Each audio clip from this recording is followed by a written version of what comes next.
Call the meeting to order at 7 o'clock. And do we have any changes to the agenda? No? Okay. All right, well, before we jump into it, we will just introduce ourselves, starting down here. Bob Stewart, Superintendent for Wyndham Central. Boston Townsend. Leanne Josephine for Clark. Lindsay Bertram, New Thing. Emily Long, New Thing. Joe Winrick, Townsend. Gary Navarro. Peter Broussard, New Thing. Heidi Rose, Director of Finance. Randy Lichtenwaller, Principal of Townsend Elementary School. Scotty Tobacco, Principal at Newbrook Elementary School. And do we have anybody out? Anybody out in Zoom land? No. Seeing none. All right, well, before we get started, I would like to wish a happy birthday to Lindsay. Happy birthday, Lindsay. Yeah, get your water. All right, so here we go. Here's our consolidation proposal. Thank you for coming tonight for the final community outreach meeting here at Newbrook Elementary. The consolidation proposal presented here tonight is the most recent effort of the Long-Term Planning Committee with full board support. The work was requested by the West River Education District Board, conducted in collaboration with the administration, and utilizes study findings from Stevens and Associates, state agencies, and other sources. The resulting proposal is a consolidation of all district elementary students into a new Fane campus. Bob, Heidi, and myself will be presenting this proposal, which attempts to produce the best educational benefits possible while responsibly spending taxpayer dollars. We plan on taking approximately 45 minutes for the presentation, leaving an hour and 15 minutes for Q&A after that. This will be your time to ask questions, make comments, and tell us what's on your mind. At Townsend Elementary, we had a broad range of subjects discussed in Q&A: transportation, longer-term planning, infrastructure, student and community impact, taxes and timelines, and more. And then at Jamaica, we had some additional conversations that were around school choice. Thank you in advance for providing the board with valuable feedback that will color our collective decision on whether to proceed with the presented consolidation plan. For the Q&A portion of the meeting, we'll have a 1-minute time limit per speaker. After you're called on, please state your name and town of residence. As you close in on 1 minute, a board member will hold up an orange card, Joe, to indicate that your time is up. You may speak a second time after everyone else has had an opportunity to ask a question or make a comment. With that, we will begin the presentation. So here's our agenda for today. We'll look at the purpose of the work, brief review of the studies, proposal and explanation, and then we'll have questions and comments from you folks. And to get started, why has the board been undertaking this long-term planning study? Well, they had a lot of different challenges that have been facing them. But in essence, what they're trying to do is figure out how to improve educational quality while simultaneously reducing costs. They've been doing this, I'll get into a little bit more detail in a minute, but since June of 2018. There's been a series of different studies that have been done. The committee has changed a little bit, but this is the group that was the most recent committee that led to this proposal. So you can see the board members that were involved, the administrative members, and of course, the architect and the engineer from Stevens and Associates, the consultant that we hired to help us with this work. We're going to talk a little bit about declining enrollment. We're going to talk a little bit about deferred maintenance of buildings adding up. We're going to talk about the desire to improve experiences for kids and continually rising expenses that drive tax rates that we've seen, at least recently, that have been pretty significant. So that's what they're trying to address with this proposal, but keeping the kids at the center of this. And is this, people, like, do I need to turn this a little bit, or you? Yes? Good call. So I'm going to change this. Bob, I got it. Yeah. Is that better? Very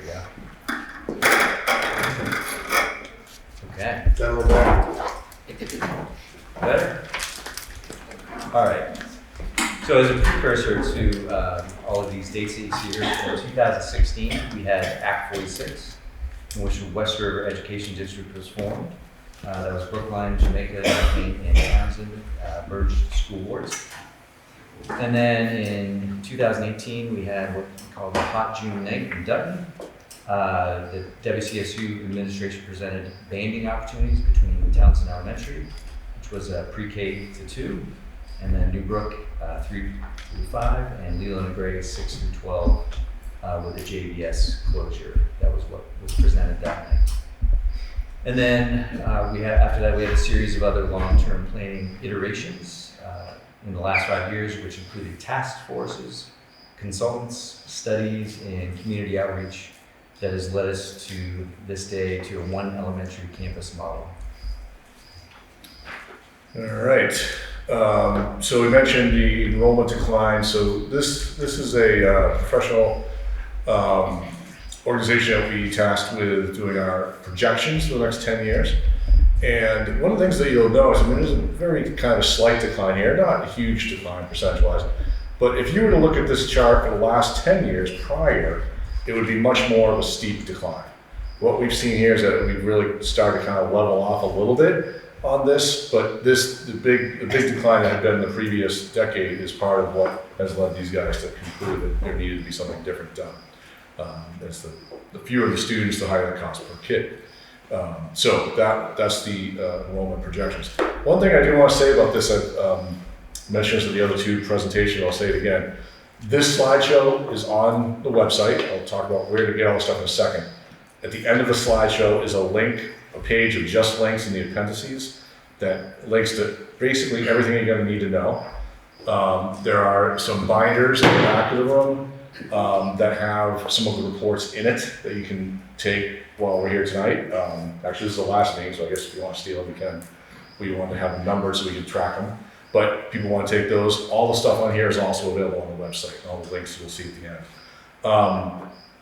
end, including the full enrollment projections, which have the previous years as well. They're all on the website. And when I say the website, you want to go to the Wyndham Central website in the upper right corner.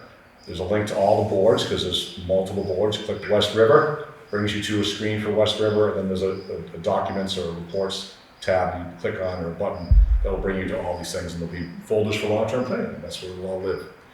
So that is my little spiel about enrollment. All right, so on top of the decline in enrollment, we've also had some tax rate increases over the last 5 years, anywhere between 8% in Townsend all the way up to 23.5% in Jamaica. So these are unsustainable, and we want to do something to correct that. So that's, again, part of this plan.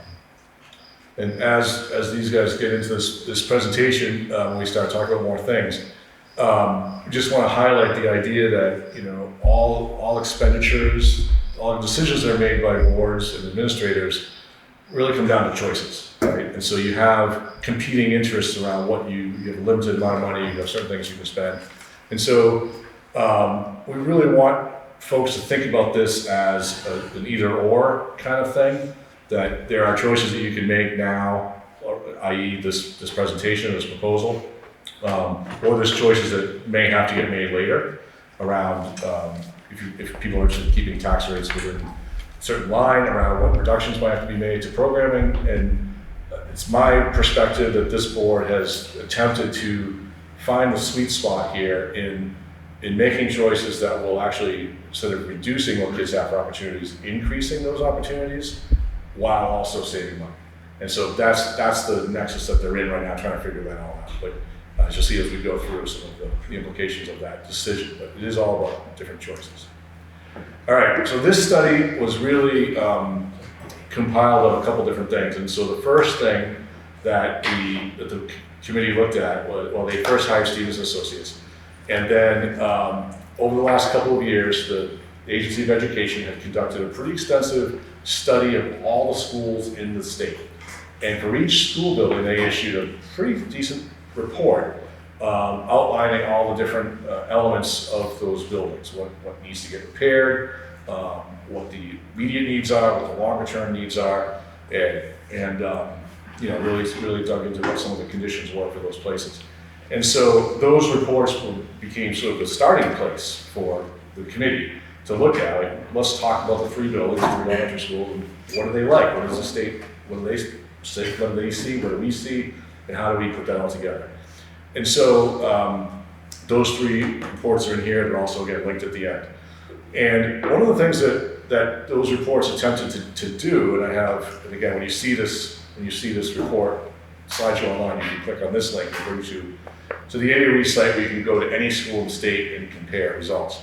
But what they did is they took a look at systems within each building. So plumbing, electrical, roofing, flooring, the outside components, water, sewer, all the different systems.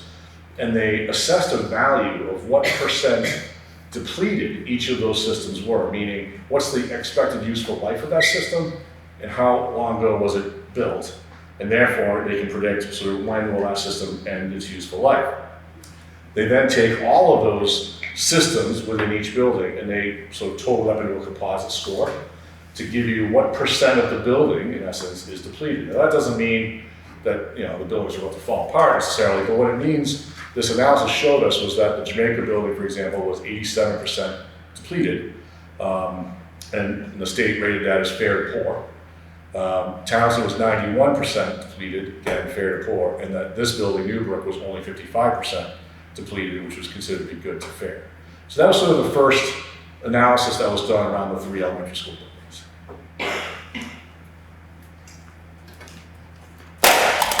All right. Part of the analysis that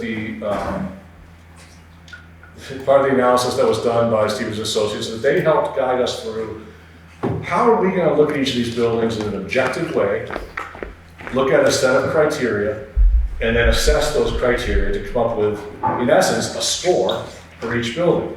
And that score would sort of direct us to determine which building was maybe the more desirable location to consolidate to one building. So there were certain elements that were discovered, that were scored. There were 54 different items that we scored individually, and they fall into 6 different categories. The first one was a cost-benefit analysis, which had 6 of the 54. Each of these 6 categories we also weighted in a matter of importance, like how important do we think this was in the overall score. So cost-benefit analysis we put at 25%. Existing facility conditions, there were 19 subcategories of that. Again, we rated that at 25%. The site conditions, and we'll get into more detail of what each of these means, so bear with us, had 16 subcategories or 15%. The site infrastructure, 5 categories, 20%. And transportation accessibility had 3 categories, 10%. And then the last one was the existing capacity and programming space, 5 subcategories, and that one's rated only at 5%, and we'll talk about why that is when we get to that one. But these are the 6 areas that we assessed, and within these 6 areas there are 54 separate items. This full matrix is available on the website, in the report, so that you can kind of see how each one was scored. But the idea was to come out of it with a pretty objective way of measuring which building would make the better location for one site. All right. So looking at the first one, the cost-benefit analysis, we looked at, so first of all, it shows the description of the building, gross area, when it was built, number of stories, just some basic information. And then we look at the financial considerations and the facility condition index, which Bob mentioned. What this is a relative value between the replacement value, which, I mean, if you look at these, the replacement value may be a little light. We got 5.25 million for Townsend, probably a little light, but it's relative to how much do we have for capital expenditures over the next 3 years, 5 years, et cetera. So you can see we have a pretty high amount over the next 5 years, 1.4 million relative to the replacement value, so about 27%. And then same thing at Jamaica, it's $764,000 over the 5-year period relative to a $3 million replacement value. Newbrook, on the other hand, is in fairly decent shape. A lot less in terms of capital expenditures expected over the next 3 to 5 years relative to the replacement value. So in much better shape. And then also down below that, it shows recommended non-renewables energy conservation measures. It's a mouthful. ECMs. So what that is taking a look at projects that we have ready to go. How long would it take to pay back on those projects? You can see that in Townsend and Jamaica, a fairly short period of time. That's really because, I'm sorry, at Newbrook, we have one that's 50 years. And the reason for that is all the low-hanging fruit is gone, pretty much at Newbrook. So you don't have any projects that are quick payback like you do at Townsend or Jamaica. And then at the top, as Bob was mentioning, so we score this all along each of the categories.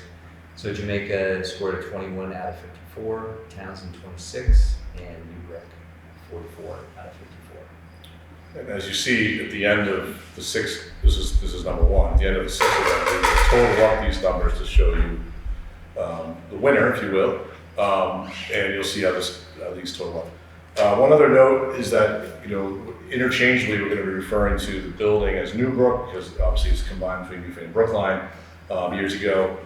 But we will also refer to it as the Newfane campus because it's located physically in Newfane. It's not intent to slight Brookline at all. We just want to be interchangeable how we define it. So just keep that in mind as we go back and forth. All right, the second one is the existing facility conditions, and this gets a little bit into what is needed over the next 5 years, as Al mentioned, but more so into the structural integrity, the maintenance history, safety and security measures, accessibility, the potential for future expansion, code compliance, things like that. And so for this graphic, what we've highlighted is just the size of the property. So you can see the Townsend slot is obviously just over half an acre, whereas this campus here is 10 acres, and JBS is kind of in the middle. Septic capacity for people, number of people that could operate the septic system, and of course parking. And so those things are all factors in like how much can you expand, how many more people could you have at a site, and if you have to expand septic, then that obviously gets into a whole other layer of things, no pun intended, but that could get more complicated.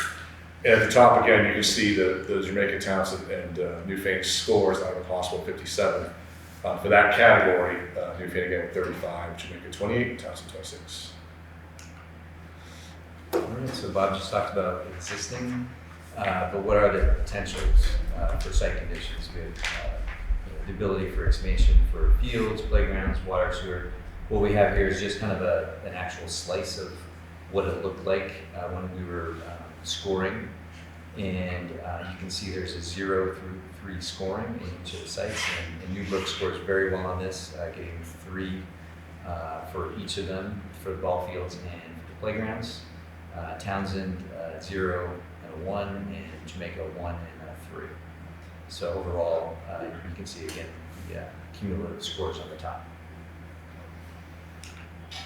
The fourth area is site infrastructure, and so again, this gets into some of the specifics around the sewer, water, and so on and so forth. And as mentioned earlier, just based on the size of the sewer capacity and the water permitting, Newfane here scored the highest again, 12 out of 15. Jamaica was second again, and Townsend the lowest because of its ability to really do a lot of expansion at that site. And then transportation and accessibility. Clearly Townsend would score the best on this, scored a 6 out of 9, centrally located. And you can see that Newfane has a slightly higher score than Jamaica, and that's really because of the population density being more towards the southern part of the district. Fewer families would be impacted by moving people here. And then the sixth and final one is programming space. I mentioned this one was the one that only counts for 5% of the overall of the 6 categories. The reason it's a very small percentage is that this has to do with, this study was done in the spring, so when JBS was operating pre-K to 5, or K to 5 with about 12 students. So clearly a lot of space to expand, a lot of possibilities. They were not limited in any way because they only had 12 students.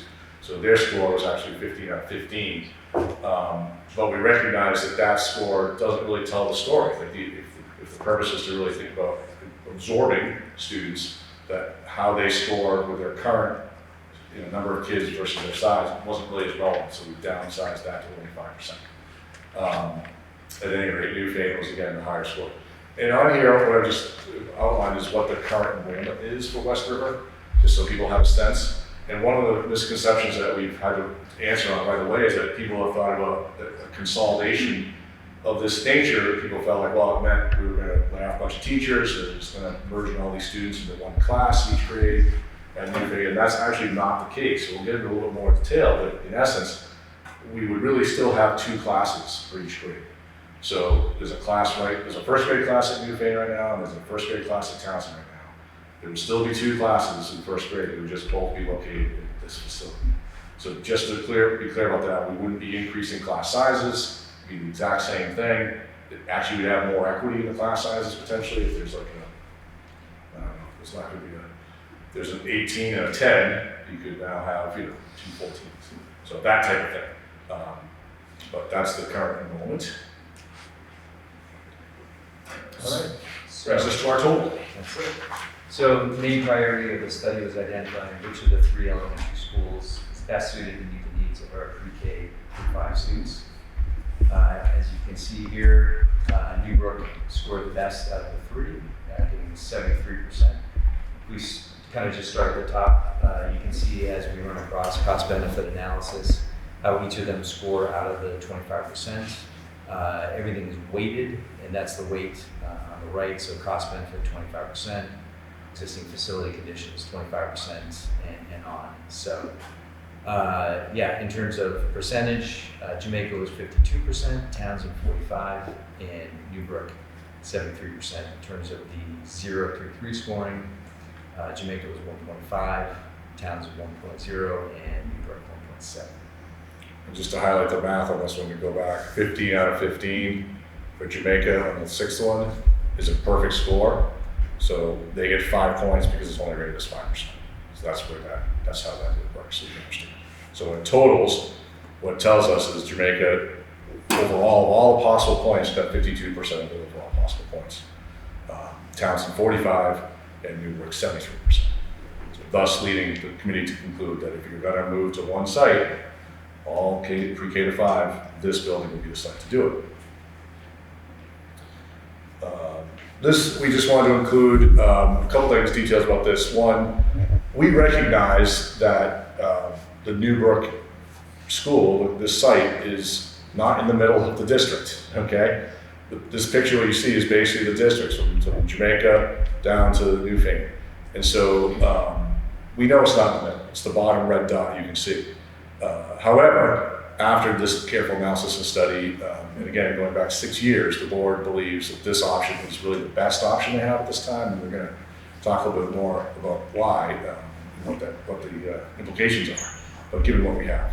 So you can see the other 2 dots represent the other 2 buildings. So very heavy on this side, of course. All right, so one of the things, going back to 2018, actually, when it wasn't me, it was the previous superintendent, presented about a couple of different proposals they had in that hot, sweaty night in Dutton. One of the things that they had pitched was a couple of different schools operating, but banding the grades together. Some of you may remember this presentation where there was like pre-K 2 in one building, and 3 to 5 in another building, and then 6th grade would go to Leland and Gray. Of course, that's the part that actually happened. The other part, the banding, did not happen, obviously. But one of the things that the board heard that night was the educational benefits of doing so, and how having all the kids in one grade in one place actually was really beneficial. And this is the one thing that these guys have held on to, I really think, since that time. And every time they have a proposal or plan, it's always like, yeah, but what about the banding? We're going to get the banding, because they recognize this. And so we want to highlight a little bit for you guys what those advantages are if you don't remember from 2018. So 2 single grade classrooms together in one building. So the first obvious thing is you don't have multi-grade classrooms. Now right now, West River doesn't have any, but at JVS they did. In the last several years, they had 2 classrooms with 3 grades in each. And so obviously when you're a teacher and you're thinking about how do I reach the stronger And the weaker students in one grade band, it expands that band. When you double it with 2 grades or 3 grades, you have a pretty wide, range of abilities you have to figure out how to address. But by not having multi-grade classrooms, we minimize that, obviously, in this model. By putting 2 second grade teachers together in the same building, maybe next door, maybe across the hall, we have certainly the potential for some increased collaboration, which could look a lot of different ways. But all of it will be beneficial for kids, we believe. You have the possibility, and again, I'm not suggesting this would definitely happen, but the potential is there to do so, would be to have content area specialization. So when the kids get together in 6th grade at Leland and Gray, they have a teacher that does STEM, math and science, and a teacher that does the humanities, the English and social studies. And the kids go back and forth between those 2 teachers. And that allows those teachers to really hone their skills in those areas, even though it's still elementary school. So you could see something like that happen here if you have more than one class per grade. You have larger social groups for students. One of the things that the board has heard over the years was the anecdotal information. Well, my daughter's the only girl in the class, or my son doesn't have any friends in the group. Like it took him until he got to Leland and Gray to meet some other boys he had a common interest with in his grade. Things like that are anecdotal, but still tell a story. I think we can all acknowledge that the smaller classrooms is tougher, and a lot of times to find your people. And sort of a sub point onto this is that if you do have those people in that class with your kid and it's not a great relationship, you're stuck with that relationship for the next 5-6 years. And so having the 2 classrooms obviously gives you the ability to mix kids more broadly, which can offer up those experiences to make it a little bit easier for everyone. Better opportunities for support and enrichment. If you have, like I said, the 2nd grade example, as I mentioned earlier, right now those students get different types of support through intervention periods, through wind blocks, things like that. That now you can really pull those apart and do more of a range of activities with those kids, because you have more adults involved in the pie. So potentially opportunities for better support and more enrichment for those higher level learners. And then one thing that we have also found is that when you have that opportunity for teacher collaboration, you get a lot more opportunities to do things together, project-based learning, things of that nature. And that's always a win for kids. But there are challenges as well. On the flip side, yes, we recognize there are challenges to this consolidation plan and have done our best to keep our student centered mission as our North Star in guidance. Here are some challenges that we have heard and identified and possible solutions to offset these challenges. So first one, increased travel time for some students as the site is in the southern portion of the district. It would definitely be an extra 10 minutes from Townsend to Newbrook. One way to kind of mitigate that would be to use an express bus to minimize this. And when I say express bus, I've had some confusion on this. It doesn't mean we have a special bus, a fast bus or an extra bus. It's just a bus that would be specifically used as an express bus to go from point A to point B without any stops. And also potentially school start time may need some adjustments, and we can look into that as well. Loss of the hometown school. Well, school is the people. It's not the building. So hopefully we can get over that. Loss of a sense of community. As Bob talked about, we gain a larger community for both students and families. And you'd actually have that community all the way from basically the beginning of their schooling all the way through high school, as opposed to merging at some point like 6th grade at Leland Gray. And transitions for many students. But we'd also have many familiar faces to ease the transition. All right, one of the things that we wanted to emphasize, and join me for a little fun romp here for a moment, was that we recognize that if you take a bunch of students from multiple schools and you put them in one building, but the kids that were in that building and the staff that were in that building might have a stronger sense of ownership as it's the new Brook school. But we really want to make sure that we're thinking about branding in this conversation, because it's really important that whatever happens, if this ends up being a new school, that it's a new school. It's not Newbrook with a bunch of other kids dumped in. It's a new entity. It's a new school. We want to give some life to that. And so we would have some conversation with the community and staff around branding. So I had a little fun with AI. I came up with a few logos based on just a few things I was throwing out there. So one of them is you could go to Leland Gray Elementary School, and you could call it the West River Elementary School. And then I had a former student of mine who's a teacher at Leland and Gray now, who wandered into my office one day when I was creating this, and she said, what if you just had one that used all the names jammed together? So New Jamwick Town Elementary School, like, just trying to have a little fun with this, but like, so the point of this is that we have to have a conversation about brands. This would not be Newbrook with other kids coming. This would be a new entity with a bunch of other people joining. So that would be part of it. All right. There are a lot of other upcoming challenges. I mentioned the idea that we have choices, right? And so how do we figure out which choice we want to take? And we have some financial pressures coming our way. As we wanted to just address those, but so you knew what we were seeing here. Well, the first thing that happened, many of you maybe have heard this, but in June, when the yield bill was finally passed through an override of the governor's veto, it included a creation of a commission on the future of public education. Well, this is a commission that was chartered to form this summer, which did to meet for about 18 months and to deliver really a report at the end of those 18 months with recommendations. So what is the vision of public education in Vermont, and how do we get to that vision? Well, part of this, and the wording is very specific if you read the law, but they are talking about the numbers of schools, districts, and SUs that can meet the vision of what they come up with for Vermont. In other words, they're going to be talking about some levers that they can create to force things to be different, merged in other ways. And so, and there's been a lot of talk around the fact that there's too many schools in the state of Vermont, and we know from running schools that the smaller the school, the less efficient it is to run, the more expensive per student. And while there are benefits, obviously, to small schools, they are more expensive than larger schools. You don't get the economy of scale that you would get in a larger place.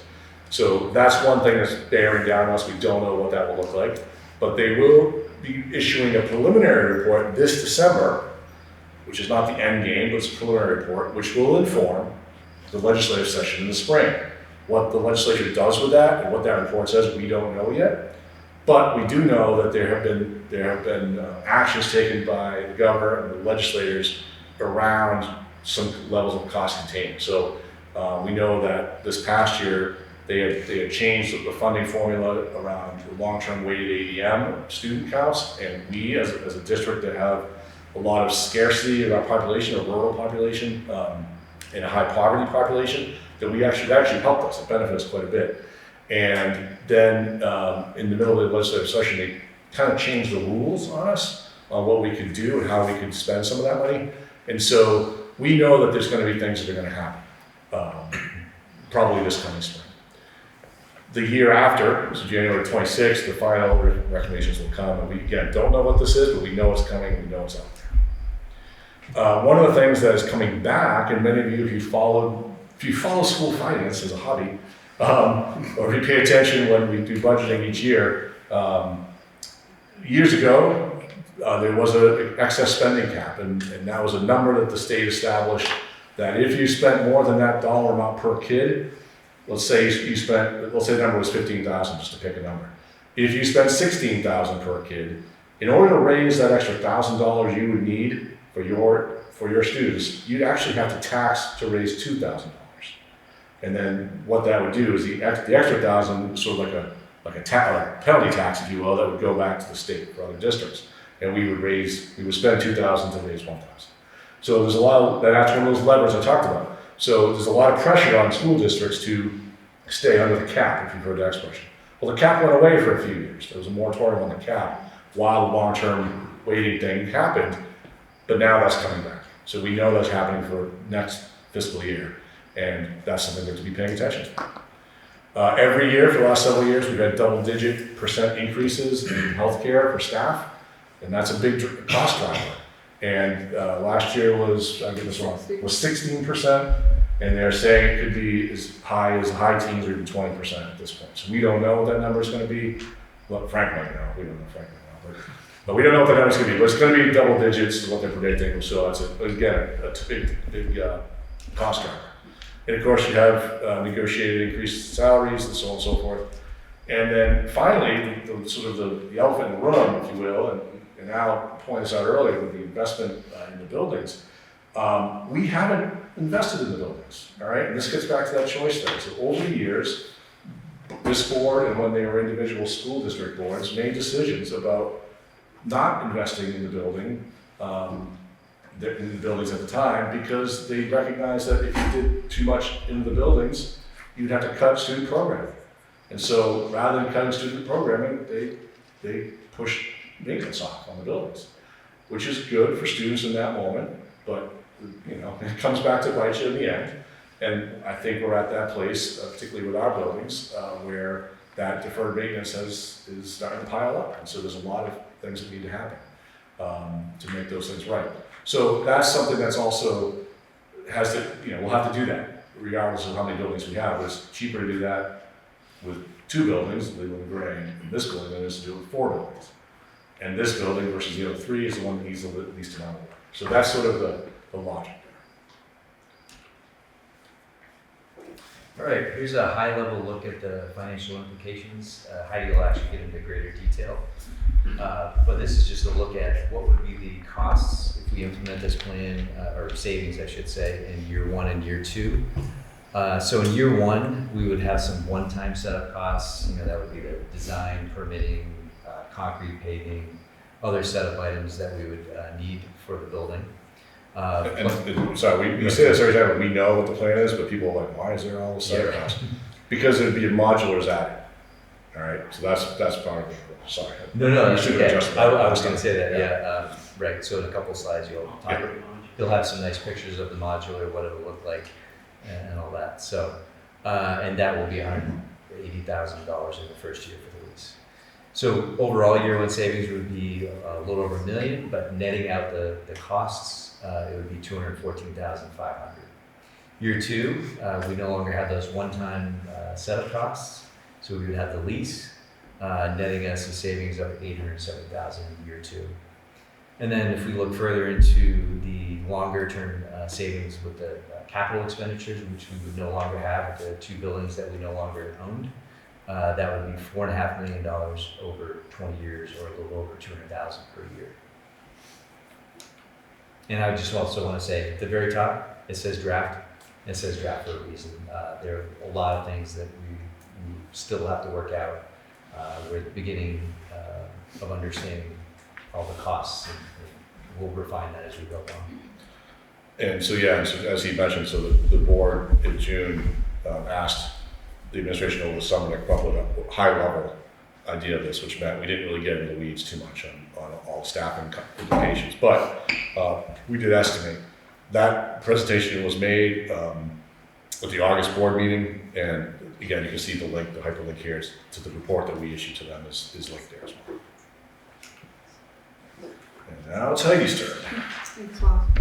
So I wanted to put together some numbers so people could just get a feel for what financially this would look like. Again, as Bob mentioned, we have several unknowns. We don't know how high health insurance is going to go for this next fiscal year. We're waiting on negotiated salary increases. So what I ended up doing was to take our current year's budget and numbers and sort of take our savings and apply it. So the first column shows the current budget for last year that we had, along with the offsetting revenues between the state and a few other places, for a total education spending amount that voters approved at $12,701,688. Going to the lower on the second graph, it shows what the tax rate was based on this education spending. And then there is a number for the long-term weighted ADM. Now, again, for fiscal year 24, it was actually equalized pupils, so I don't have a yield here because it was a very different yield based on equalized pupils, and the equalized pupils is at a different level of every grade your child was weighted. So a secondary student was weighted higher than a primary school because they were considered to be a more expensive cost. So, but for fiscal year 25 is when long-term weighted ADMs started. And that, as Bob said earlier, is every student is given, every child, the state gives a rating and a number that's weighted based on rural area, poverty levels, and so on. So they gave us our numbers for fiscal year 24 as we were preparing budgets for the 25 school year, so we had something to compare. So I just wanted to point that out. It's why the yield box is empty. And you can see that your cost per pupil at the bottom was $16,929. So then we come to the next column, which is fiscal year 25. The budget increased by just over $1 million. The offsetting revenue went down significantly from the state, and the education spending amount that voters voted on was $13,913,771. Now, continuing below, it shows that the tax rate was 1.657. Our long-term weighted ADM was 848.87 students. And then we applied a yield. Now the yield is something the state sets. This is they don't give us the actual yield until closer to June. They give us an idea of where it might end up, but it's all based on what all the schools in Vermont are going to spend education-wise, and we're looking at the education fund that the state holds.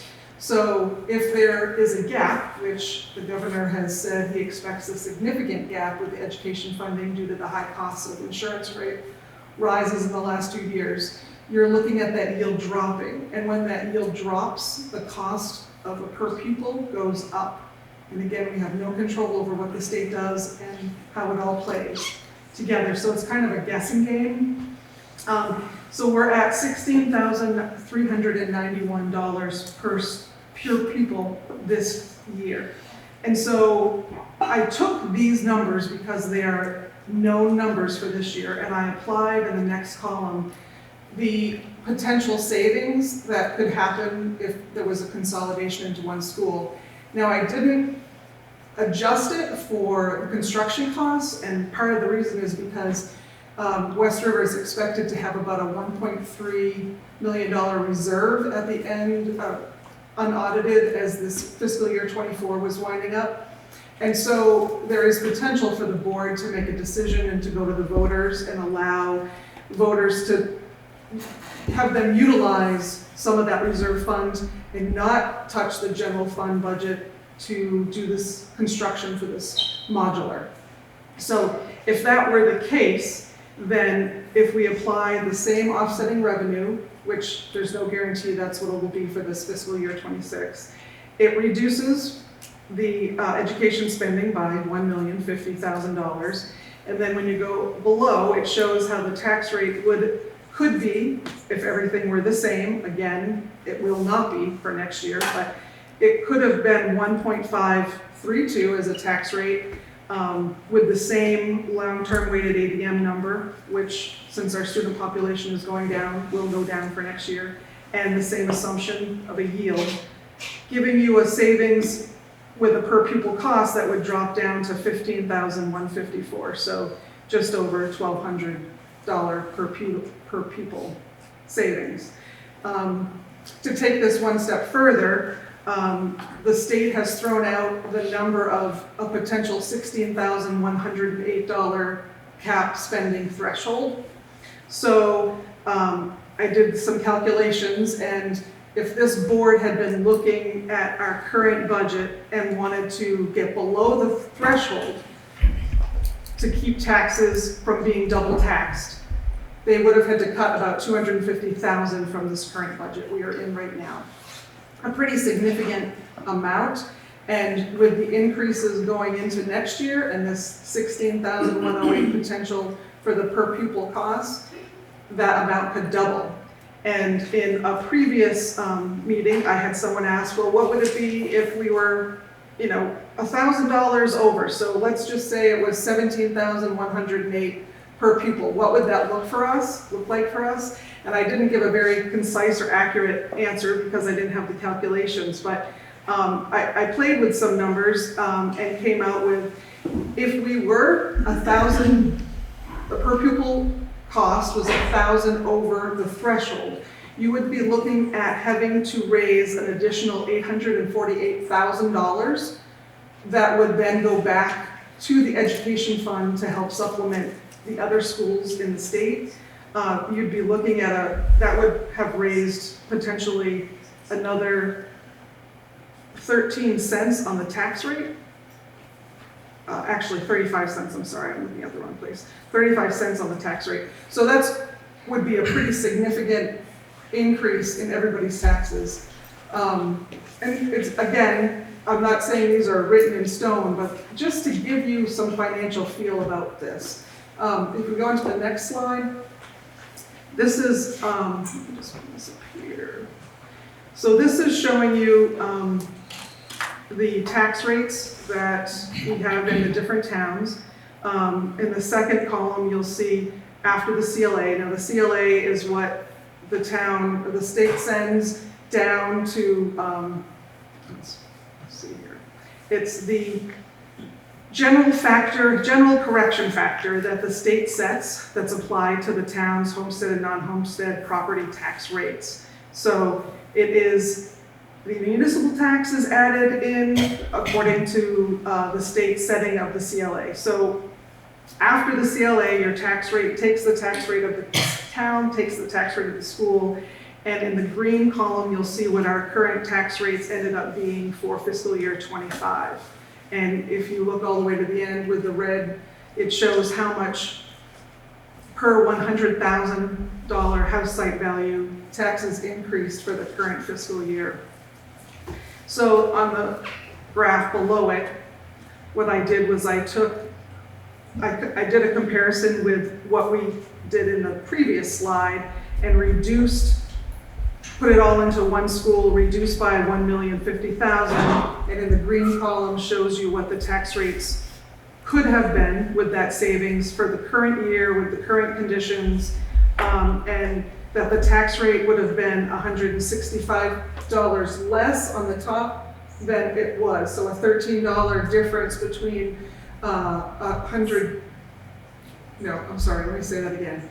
It would have been a $13 increase with one school under these assumptions and circumstances rather than 178 for that would be Brookline.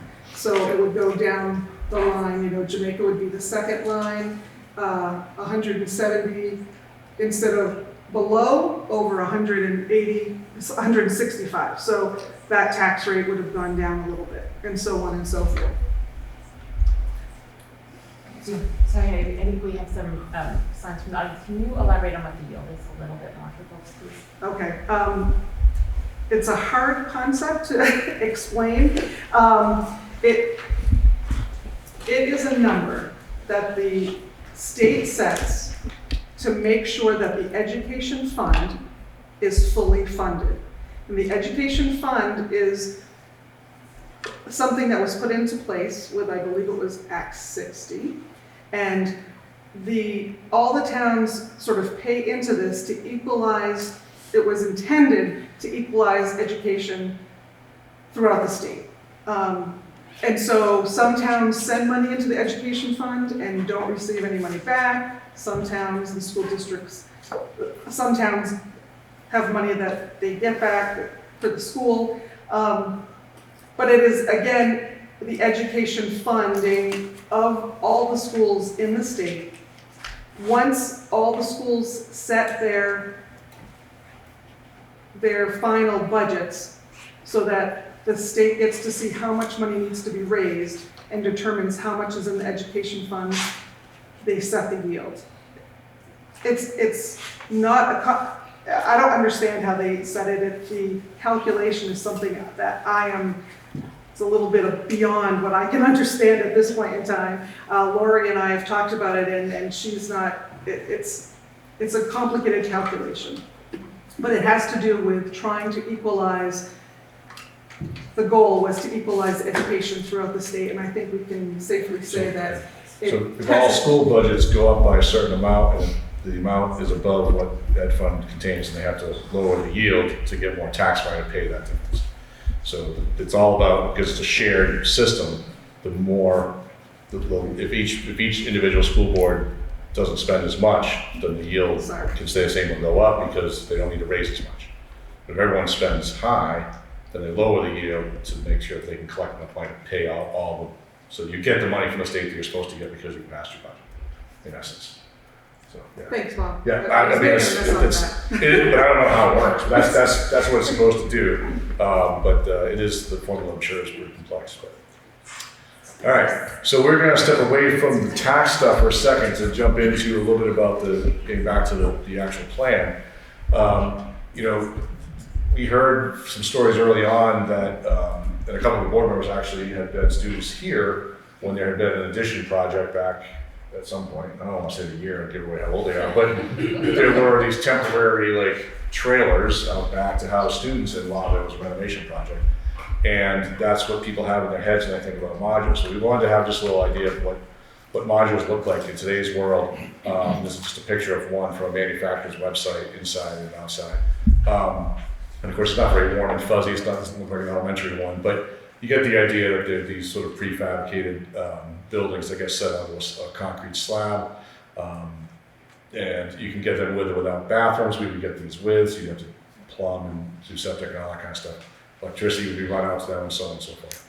All involves a lot of permitting. But there are some additional pictures, again, the appendix of the slideshow that shows some other ones as well. But that's the general concept.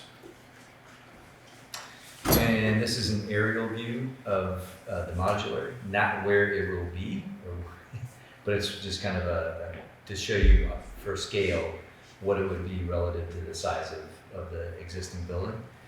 Likely would probably be, I think as Greg said, either more of an L or potentially even a T. But obviously the engineers will help decide that. And so, yeah. So the site work that was referenced earlier was $655,000 that Al mentioned and that Heidi talked about as well. You can see that if you click on that link, it can show what the actual costs are. And again, these are all estimates. It's not a high-level engineering study. To get to that point, to get the actual numbers, the board would have to spend an additional sum of money with engineers to develop that plan. And they have already spent $50,000 to $60,000 on 2 different feasibility studies and are not excited about dropping more money in engineering studies until they know what the community is in favor of doing. So that's why the level of detail here isn't what it could be. It's because they haven't gone that extra mile until they know that that's the will of the community is that. But anyways, you can follow that link and you can see what those estimates are. And Greg Frost, who's our director of ops, got those estimates through his understanding, contacting different types of contractors. What Heidi referenced earlier is that or maybe it was Al referenced, that money wouldn't necessarily have to be loaded into the budget, that could come out of our reserve. So instead of, the idea is that if you use some reserve funds to put into this building project, then you're getting a return on that money. Alternatively, if you don't do the project, you may have to dip into some of those the surplus money to help keep your tax rate down, which you don't get anything for in the end, like you lower tax rate, but all you've done is sort of kick that problem down and really move it further. So the board would like to think about this as more of an investment concept rather than just using it to pay down a tax rate. That will eventually run out and then you'll hit that cliff that people talk about. All right, to start our summary, I'd like to read our mission. In West River Education District, all students will have an outstanding educational experience in a safe and welcoming environment so they may achieve and surpass their learning goals. The West River Education District is responsible to the needs of its community and provides the necessary systems, staffing, and resources needed to ensure that all of our students will become informed, empowered, and engaged global citizens. So, though imperfect, this is our goal for the consolidation plan. What is in the best interest of our students? And so, here's a review of the many benefits. I won't go into detail on the educational benefits. Bob did a very good job of that. We also have the financial benefits, which would be yearly savings, use of surplus for reinvestment in district, get beneath the excess spending threshold. And then one additional financial benefit is the execution of this plan provides us some financial breathing room to explore a much longer term, multi-generational plan that paves the way for a sustainable educational system that our grandchildren will be proud of and hopefully thank us for someday.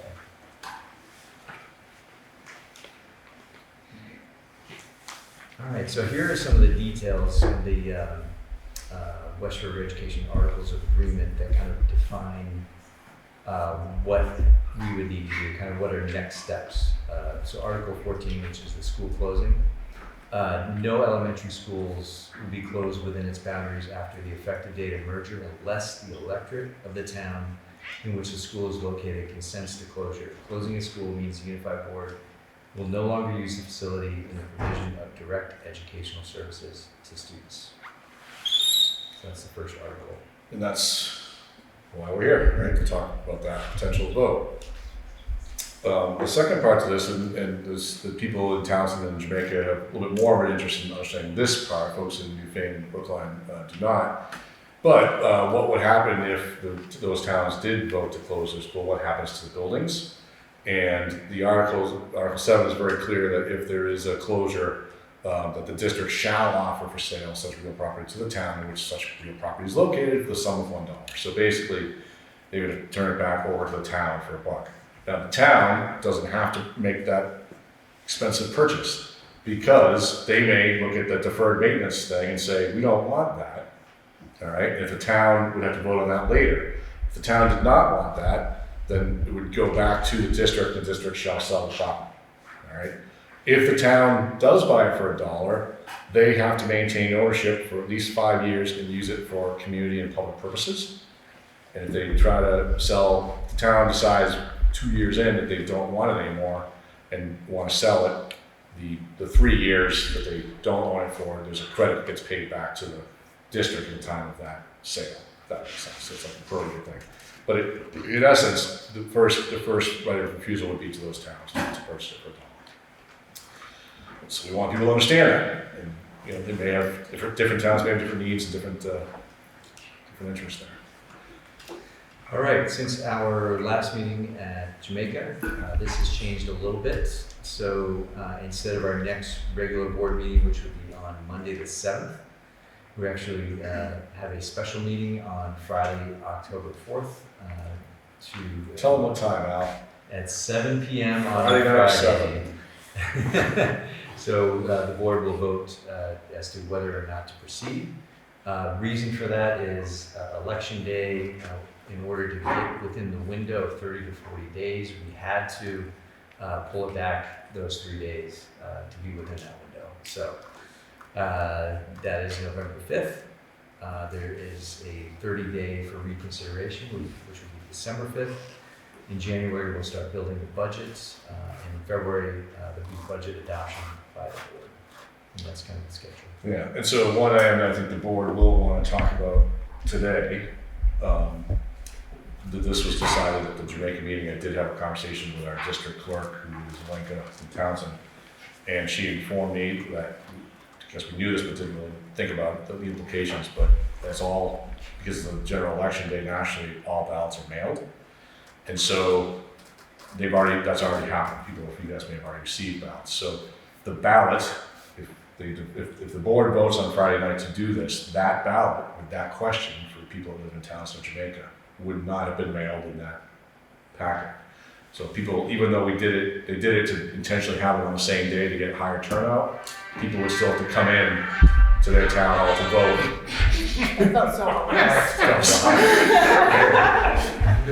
Well played, sir. Well played. They would still have to come in with their ballot, and so and get the ballot for this. So it's not quite as smooth as we hoped it would be, and the board can talk about whether or not they want to continue with this timeline or not. But this is the new timeline. This was changed after the Jamaica meeting last Thursday.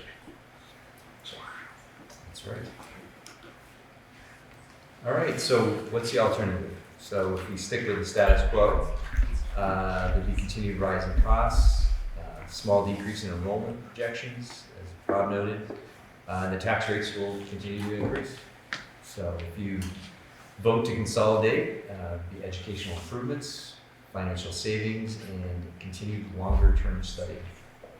I just wanted to point out that our community and educational system has faced these challenges before, with similar volunteer boards and administrations, thinking back to Leland and Gray in 1969. It's the Vermont way of self-determination. So, thank you for listening to our presentation. It is now your turn. Let me just briefly go over again the ground rules. It'll be 1 minute time limits. And when you're acknowledged, please state your name and residence. And then Joe will take the orange piece of paper indicating that your time is up.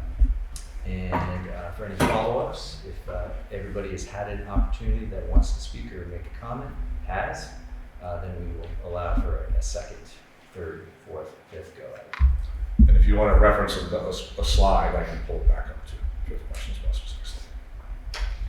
Oh, and finally, we'll do our best to bounce back and forth between Zoom and live folks in the room.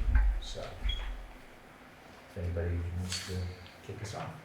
Yes, sir, and back. Yeah, I've been shocked on your thing. When do the children get out of the temporary classrooms into a building? Is that indefinite, or is that eventually, or when the state said you can do it, and who's going to pay for it? Yeah, so I would say the answer is based on what Al referred to as that continued longer-term generational study that has to happen. That they've tried to give themselves some breathing room with this. But we have no buildings then. But- We have no building Right. pitching right now. Yeah, so the idea would be you have to come up with a way to do something new for those students for years to come. And that's the idea. Yep. Scotty? Anybody up there? Not right now, but should we quit sharing at this point so I can see more of the? We can. We can pull back to a slide if someone wants to. Thank you. We should also explain how they need to, what the process is to ask a question on Zoom. You'll see on Zoom that there's a little reactions button down at the bottom. Click on the reactions and there should be a button to raise your hand. That is how you, and then Scotty will be able to see whose hand is raised and we'll let Al know. Thank you, Peter. Sure. Oh, Go ahead. okay. And then, yeah. Joyce Dampelman from Newfane. My question is the timeline of when this is really going to happen, and how much input do the staffs at the schools, if we are going to be combining, how much input are we going to be able to have as to the timeline and such? FY 26. Yeah, I mean, I would defer until there's a decision made. I mean, I don't know, but yet the staff would absolutely be involved in the process for sure, and have their voices heard. And but just until we know more about whether it's happening and what that would look like, I mean, they have to vote yes to ask the questions first, and then the two communities have to vote yes to agree to it. So there's a lot. There's a couple of hurdles in place before we really get to that place. But yeah, the staff would be involved in that process. When the high level financial analysis was done in the summer, the principals weren't even involved. So that tells you how high level it was. That we didn't even ask for their input because it was, they were gone, and Randy was just starting. And so we haven't really gone to the level of talking to the staff yet. Thank you. Yep. Charlie Ezekiel, Brookline. I want to go back to the question of the temporary facilities. Does Act 250 play into this and how long they can be on this site? It's great in here. Greg, are you in the call here? I see. There it goes. Yeah, a modular like this, like so many things, can be here as long as we continue to maintain it, right? Like anything, if we're doing the proper levels of maintenance, it can be here, for the foreseeable future once we get through permitting. I think he was asking if Act 250 was involved in permitting. Oh, if Act 250 is involved, I do not believe so. It's not a historical building, to my knowledge. I would suggest that somebody looks at that. That's Act 250 is going to play a part of this. And they, from what I know, is they are going to set a certain amount of years that temporary facility can be on the site. And then the district has to make a decision on whether it's going to be permanent or it's going to be removed. When we did a previous modular, it was 180 days before it was considered permanent. So basically, once you know that you're going to be there for more than a year, you have to build it as if it's permanent. That was what they told us in Marlboro. Right, just highlight, what does that mean? To build Well, it just like means that you have to meet all the code that you would, similar to as if it was new construction. You have to, you have to bring in power, you have to have air changes, you have to tie into water, sewer, septic, you have to have a covered pathway, you have, all the things that you would do as if it was a normal building. You basically have to treat it that same way.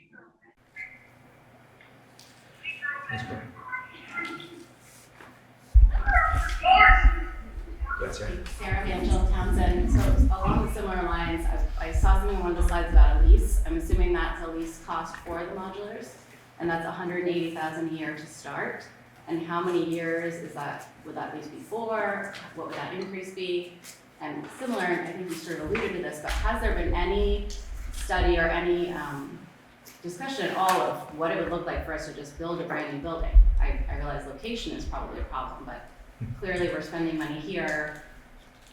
So you're getting to the longer term plan. Yeah, we would love to do that. Yeah, and be centrally located in the Townsend area would be perfect. And maybe anyone can speak to this, but there's no education and there are no construction funds available from the state currently. We've been in a moratorium for 15 or 20 years. For us to do that, to bond what we would need to, would be, I don't want to say crippling, but it would be very challenging, especially with construction costs as they are.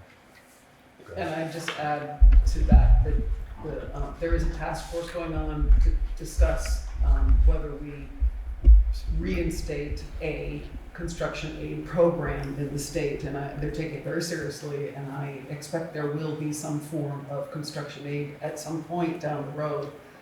Just don't know what that is yet. And if we hop into permanent construction right now, we wouldn't be eligible for, it would be unlikely we would be eligible for future construction aid. So we're still waiting to hear on that.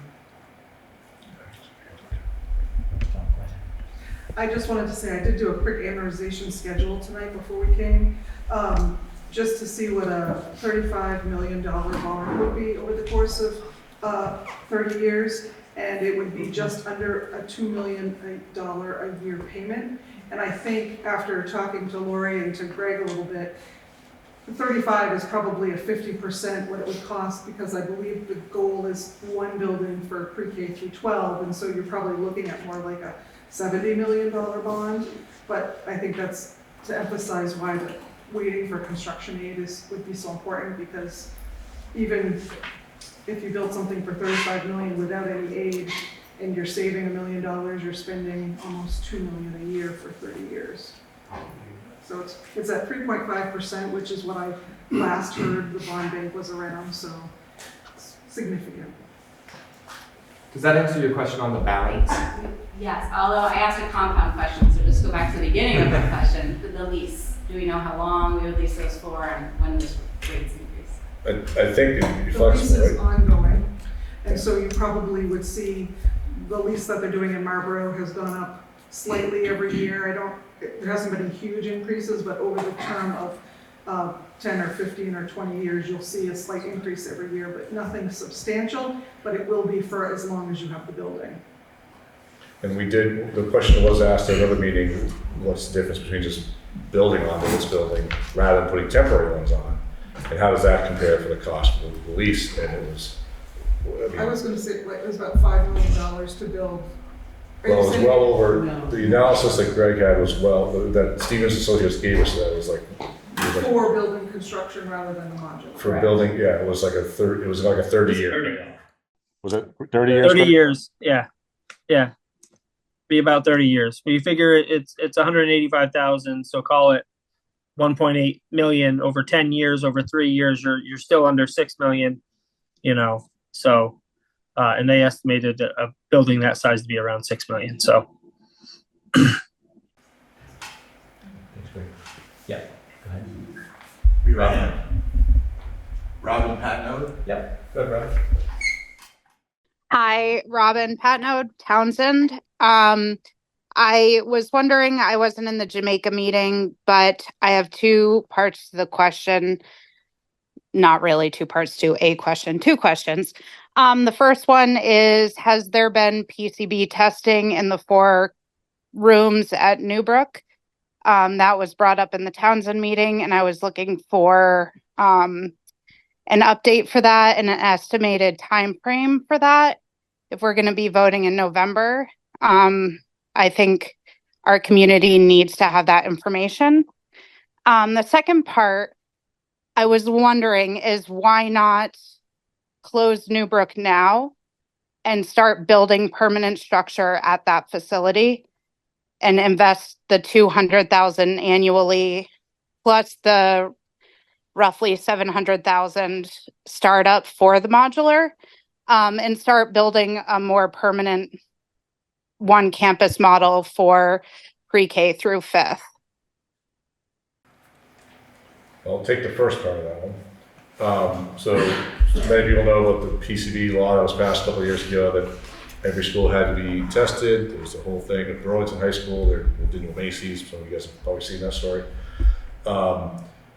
All schools in Vermont were placed on a timeline. This building was supposed to be tested this past spring. They didn't do it this past spring. And then the end of the spring, they paused the testing program because they ran out of money. So we were in touch to try to force the state's hand to test it now, and get us on the list, even though they didn't get to us yet, knowing that if we're looking to consolidate, maybe that would be a lever with the state that, like, look, we're trying to do cost savings. Can you help us and do the testing? I've run into some roadblocks with the state on that. The board did vote to pay out of pocket for that rather than rely on the state's reimbursement program. So we are moving forward with that testing.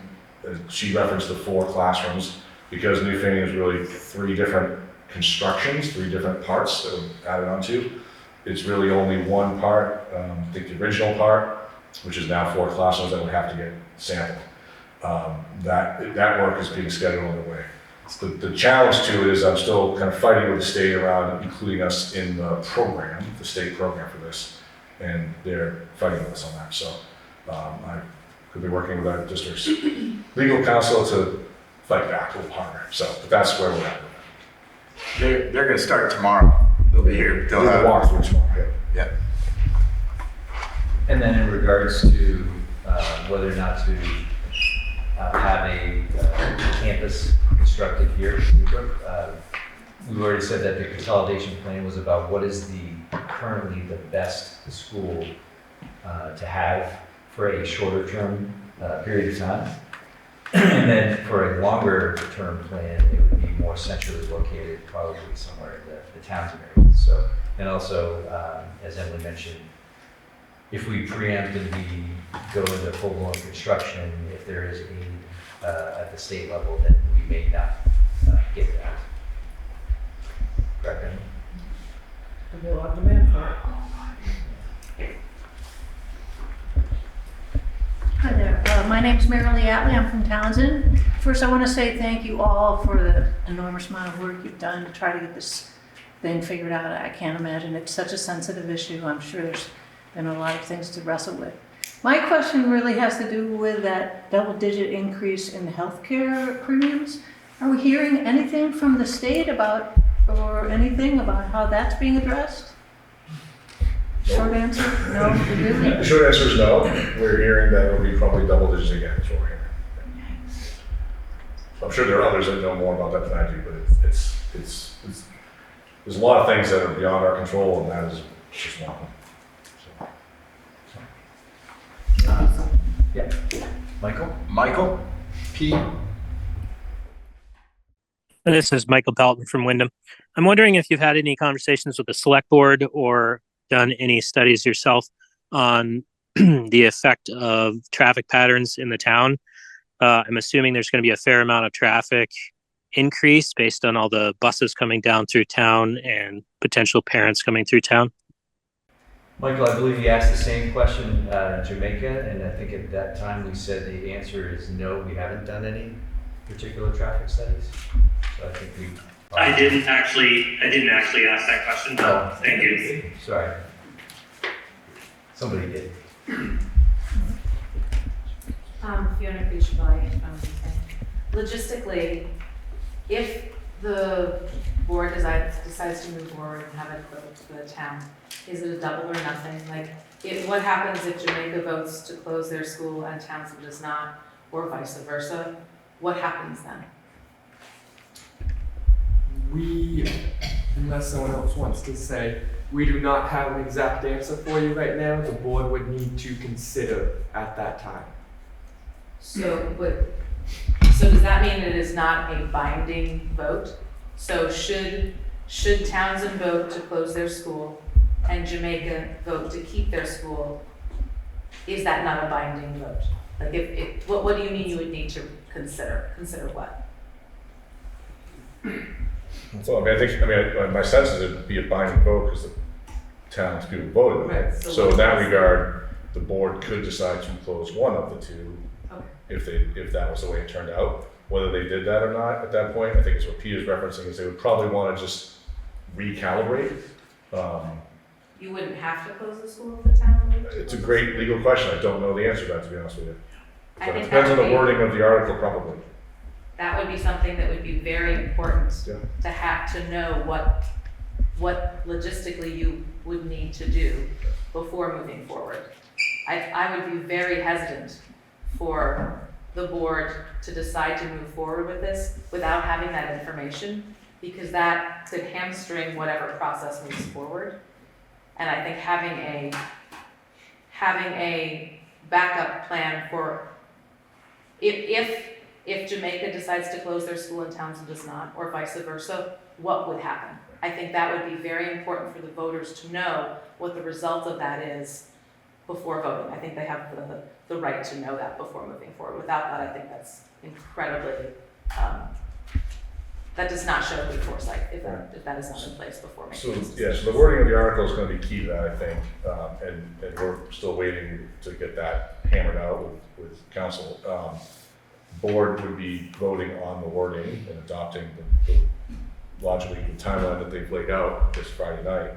But then there's still one more board meeting to also, provide more information about what that could mean for voters once it is warned. So if they adopt a certain wording on Friday night, they have a regular meeting Monday night, where they could then explain to the public more about what that wording would mean. But yeah, Friday night is potentially when they'd be accepting whatever wording we get from the attorney to have it to them. So I just sent them the articles, this happened Thursday night, the shift speeded up, so Friday I sent to them, today's Monday, so I don't have an answer yet on that one, but that is something we're aware of and thinking about. Nobody out there? Got it? No? All right. Yes, ma'am. Some government lines. So that under commission that the state is doing, are those changes going to be mandatory? And if these schools don't vote to combine, will that affect any funding towards building a future new school or doing improvements on the existing schools? It's a great question. I mean, the range of what they could come up with, and again, they're going to come up with recommendations. It's going to be up to the legislature to take those recommendations and, Make them mandatory. make them mandatory or not, right? And so how that plays itself out, we don't know yet. What we've been getting, so this is sort of tied to the construction aid task force that Emily mentioned, because these things are happening simultaneously, right? That the state, the ed funding, or the construction aid task force, the rumblings that we've heard around that are really emphasizing the idea of the concept of having, because the infrastructure for all schools in the state is really aging. That's why they did the whole study with every school. that the idea of newer and fewer is the sort of lingo we're hearing. So like having newer buildings constructed, but fewer of them and consolidating. So it could be, just hypothetically put this out there, it could be that they tie the percentage of aid we get to whether or not a school is closing. So you might get more if a school closes. You know what I mean? So we just don't know what that's going to look like. And as far as the commission, the Public Education Commission that's going to be reporting out, they could redesign, they could recommend turning the entire state into one supervisory union if they want to. Like they could recommend whatever they want. And so what the legislature does with it is really going to be up to them. So we just don't know, but we're prepared for all sorts of things.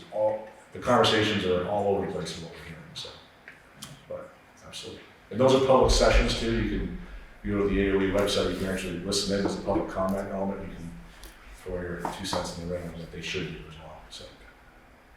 It's also possible, if I could just ask very quickly, it's also possible that school construction aid would be tied to merging school buildings. I mean, that's one possibility that's been bandied about. You wouldn't get our aid unless you were consolidated. And the other thing that we heard in relation to that is that if the districts and schools and SUs that have facility plans that they're following, the more you're thinking about it and planning for it, the more likely, the higher up the list you're going to go to access funds is another thing that I've been told from me anyway. So. Which is important because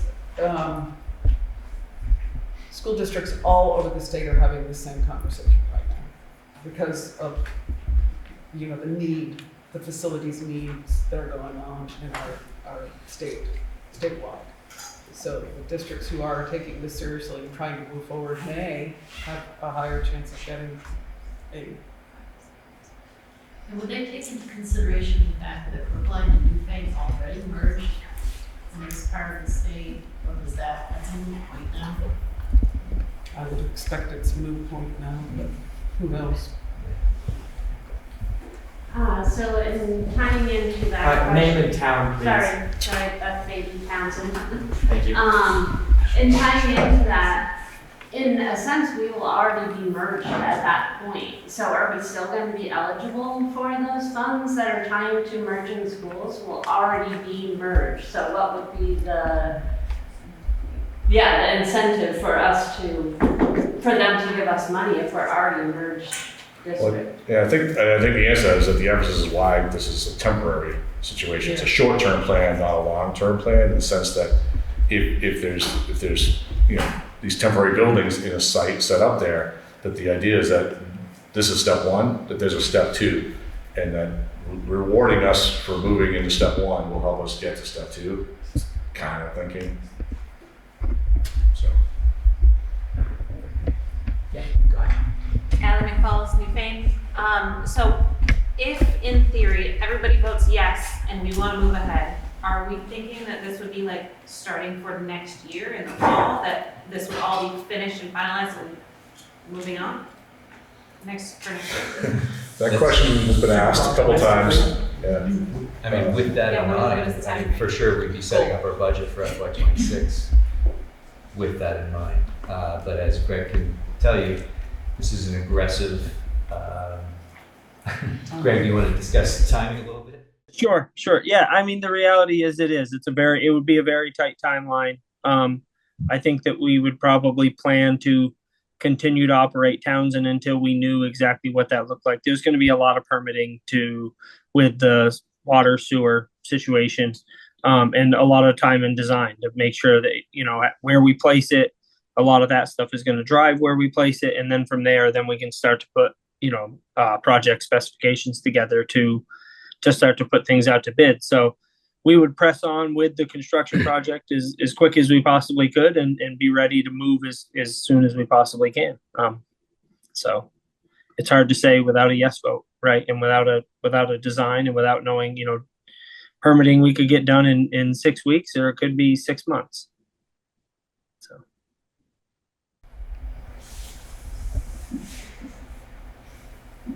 Yes, ma'am. Julie Roach in Brookline. I have a question because I can't remember how many classrooms were we talking and when you were figuring out the numbers of what we saved and whatever. How many classrooms were you actually planning for it, was that counting the specialist that, in some of the schools?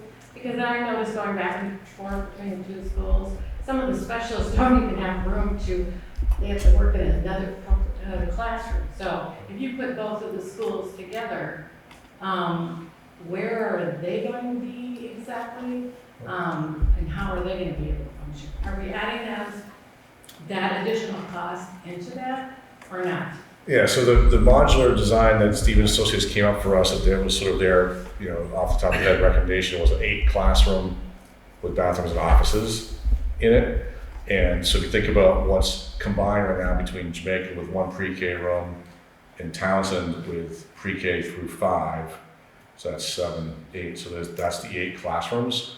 So that would be, and then you'd have some additional office space. Yeah, because I'm also thinking of the gymnasium here, and like music room, and you're gonna have twice as many, and the library, and all these other specialty parts that they're really kind of small rooms in the first place. So I just wondering what they were exactly adding every time. And so the plan, depending on what the costs were and what the board wanted to do, that modular could be a 10 minutes. So it could be a 10 class one. There is possible to add more, and that would change the cost too. Okay. Yep. Hi, that's from Townsend. So the modulars, are they a temporary fix or the permanent solution? Or is it a temporary fix until you get to the permanent solution? The latter. So you're going to be in these pods for years. Oh, yeah, it could be years, for sure. And you're leasing it for years, for unknown amount of years. Correct. Until we come up with a longer term plan, yes. Correct. Yeah, Frank Rucker, Brookline. Some of you remember, I think Emily probably remembers that when the last edition was built, it was to accommodate about 200 students here. And I think at one point we had 198 kids here in this building. I know since then we've had so many public mandates around support services for students, and that is definitely an important part of accommodating programs. Question is, do we have a sense of building capacity in the existing structure here? Is it 150 students? And then the related question is, you mentioned I think 203 students now. What does that look like in 5 years? And have you sort of drawn the intersection of just how many classes you will need in 5 years? Yeah, so let me pull up that projection again, because I think it's, let me push the share button. Let me go back to that. Well, there's the projection there, but I wanted to, where's the, right here. This one. So when you look at the enrollment number, so we're at it's a weird spot to be at. It's actually kind of a tough spot to be at. If we could take more kids without expanding the number of classrooms, right?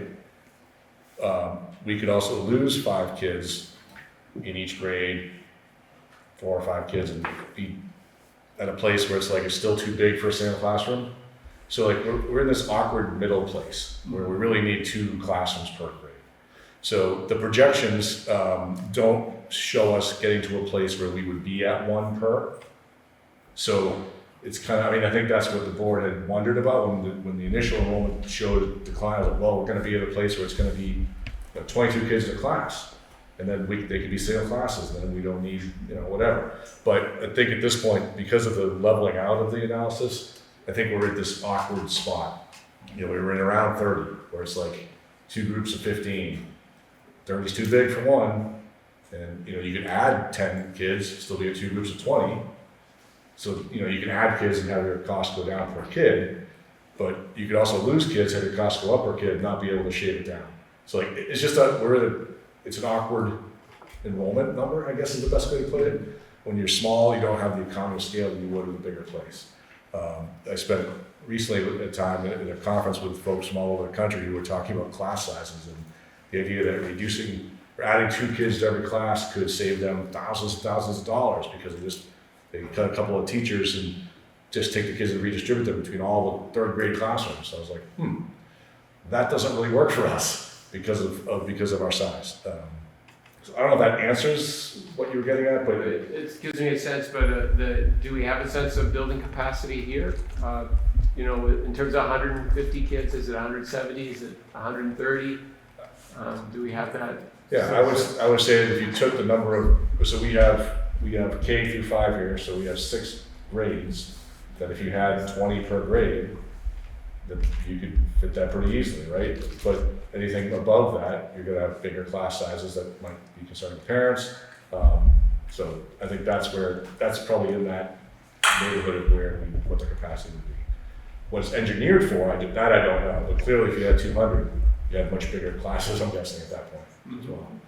It also has to do with how many rooms are available and being able to meet all of the specialist needs that we were talking about earlier, and making sure that students have space, right? I want to say too, thanks for coming. I've been here 10 years, and when I got here, there were 143 kids in the building, and now we're at 83, I think, today.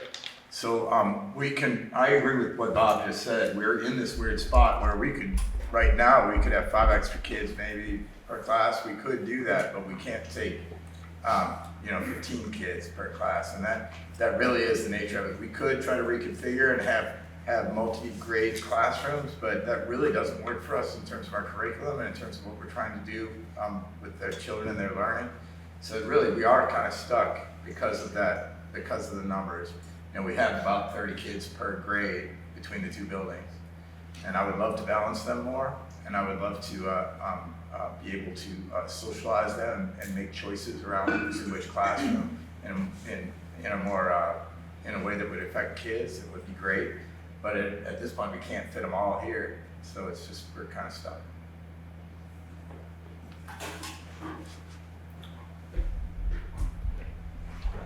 Oh, I'm sorry. Yes, go ahead. Susan Sheff, new thing. So the more I'm hearing this, I guess I just need a clarification. It sounds like we are anticipating, not sure, that the state's going to make up some sort of plan. We hear rumblings, we're not sure what's going on, so we're going to try to make a plan that may or may not be decided by the state. How much of these policies that may be coming through the state are being run by people who can be elected out in the next few years, in the next election, and all of this will change again, or are these commissions being appointed by? Because it just seems like we're coming up with a plan, and there's no true answer other than it might save us some money.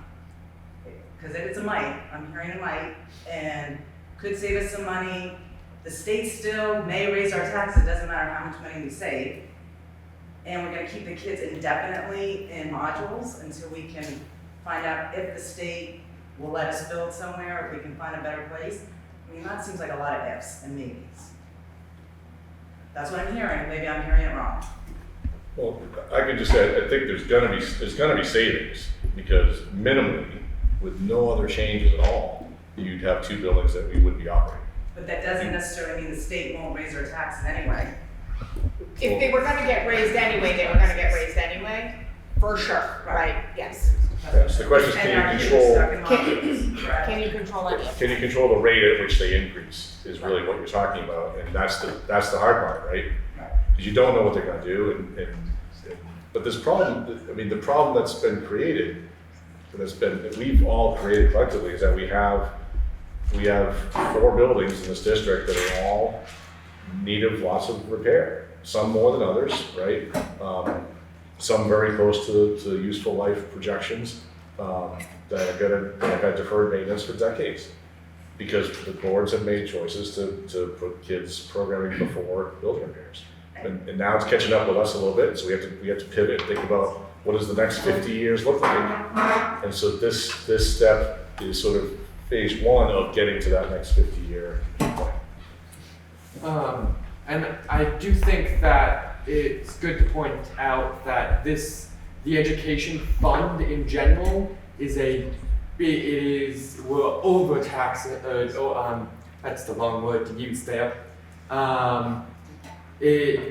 We're spending too much in education across the state, and it's a problem that has been growing and growing. I have no idea. Maybe we'll swap everyone out and they'll all think that it's not a problem anymore. But from my vantage point, pretty much everyone agrees that it's a problem. I think the other thing that's important to remember is that the state had a cap spending threshold prior to COVID, and it's come back. And I think that's important to remember, because if this board starts having to make decisions about cutting, education in this valley is going to look very different if you're cutting $500,000 or $600,000 from the current budgets across the board. And that's fine, and I guess I think most people would be, if we knew we were not gonna be putting kids in modulars for an indefinite amount of time, that we're renting, that we're eventually investing money in something that if we get to build a permanent building somewhere, we're gonna just throw away. So this is money, this is rent, instead of owning a building. Right, but the rent comes to about 1 million after 15 years versus a lot of money if we bond, you know. So 2 million. What's that? 185,000 times 12 years. It's 2,200,000. Time, okay. Wait, So building is, I'm out of so here. yeah, I'm there's, out. yeah. I'll wait. I just wanted to point out that, you know, there's just give and take.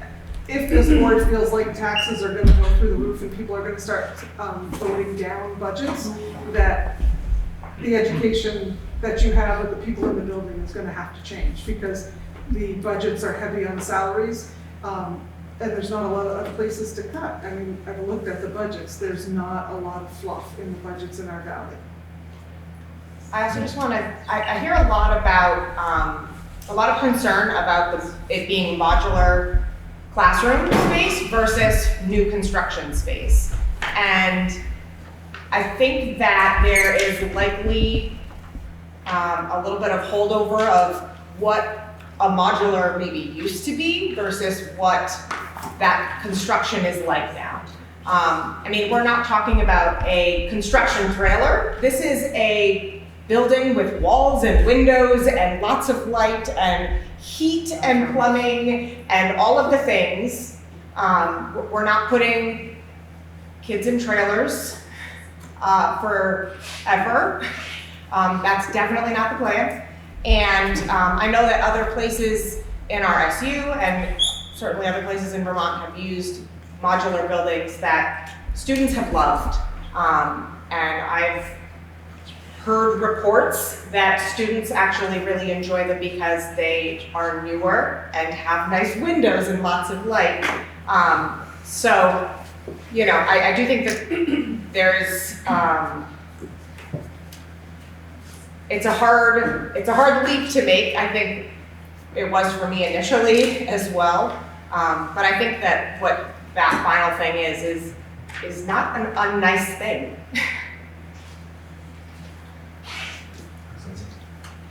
I just wanted to follow up on Frank's question, because when you asked the question about capacity in our schools, I went back to the feasibility report from June 24 from Stevens and Associates, and max student capacity at Newbrook right now, as is 115 students. And Townsend is 124, and Jamaica at 76, and that is as is from Stevens and Associates study. Just wanted to answer the question. Yes, sir. Thank you, President Newbrook. Just wanted to thank you all for all that you are doing, and obviously the amount of time and energy and effort that you put into figuring out these plans. It seems like it's kind of like a holding place until we figure out what's next. I'm excited about some of the things in this plan, about the social aspects that it would have for our children. And I think that overall it could be a really great thing for our community. So thank you.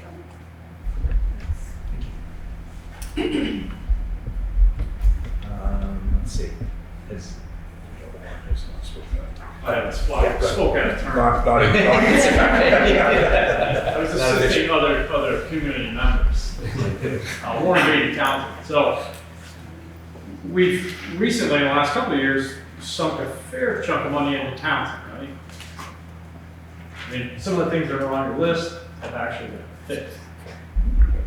Hundreds of thousands of dollars, right? Yeah, I mean, all the buildings have had some investment. Right, so I mean, in the book and the handout and the building end of life expectancy, all that, you got a $500,000 bill for maintenance and stuff that needs to be done 2023. We've already done 150 or 160 or 180. So start taking those numbers out of your depreciation factor, right? And you're going to spend $2 million for 12 years. I'll try to get this right in my head. You're going to get the $5 million building in Townsend back, $3 million to Jamaica. Yeah, it's going to cost you some money to maintain it. You're going to spend $2 million on modulars, and in 10, 12 years, you got nothing. So now you're forced to build a $50 million building, and you couldn't do that. You got nothing, right? I mean, it's logic.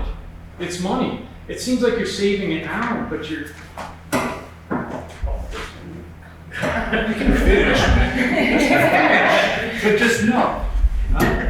What's that? Go ahead and finish, please, but just, you're over your limit. Well, I'll wait. Anybody else wants to raise their hand? Finish your thought.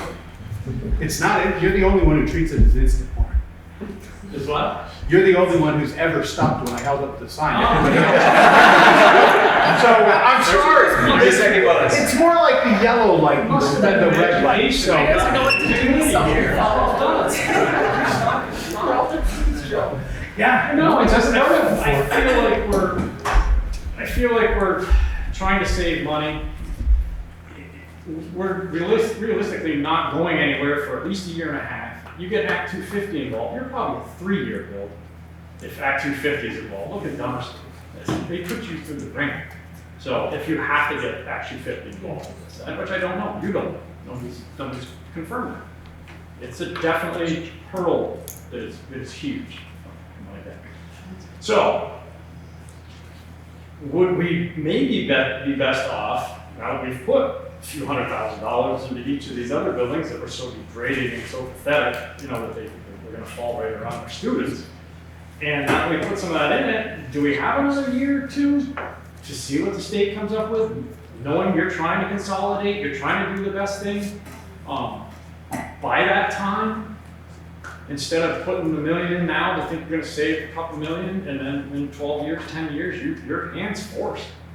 You're going to have to, if you want to build here, you're going to have to move everybody out here and rebuild. You got 0 credit on the modulars, they're depleted, they're junk, right?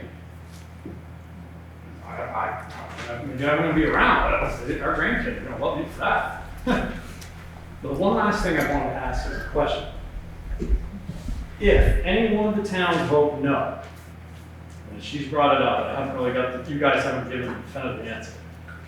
If any of the towns vote no for the consolidation or closing of their school in relationship to the consolidation, can this board legally continue with a consolidation plan? Yes, maybe you need to close one school. Can you legally close them both and say, we don't care what you guys thought, we're going to go through this thing? Yes or no? No. We can't close the school without the community voting yes. Okay. But that doesn't mean we couldn't continue with a different plan. Right, I'm saying even if one town said no, I don't agree with you guys on this, and you go back, no, the wording's so we're going to keep going with this campus model that we've come up with because we think it's the best idea. We cannot close a school. It's part of the articles. Part of the articles of agreement. We could offer different educational services that might currently be happening at that school.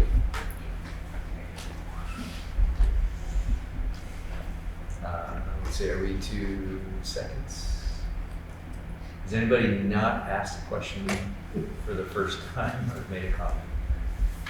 If not, we're moving to seconds. And I think you had saw your hand for a while, and then we'll go to Frankie. At the Townsend meeting, someone asked whether transportation costs were factored into this, the change in transportation costs, and I'm wondering if you found out any, and the answer was no. And I'm curious, since that time, have you figured out what the change in transportation costs would be? We haven't adjusted any of the costs since the first meeting. We wanted to try to have as much of a similar presentation on all three groups as we could. Right. And then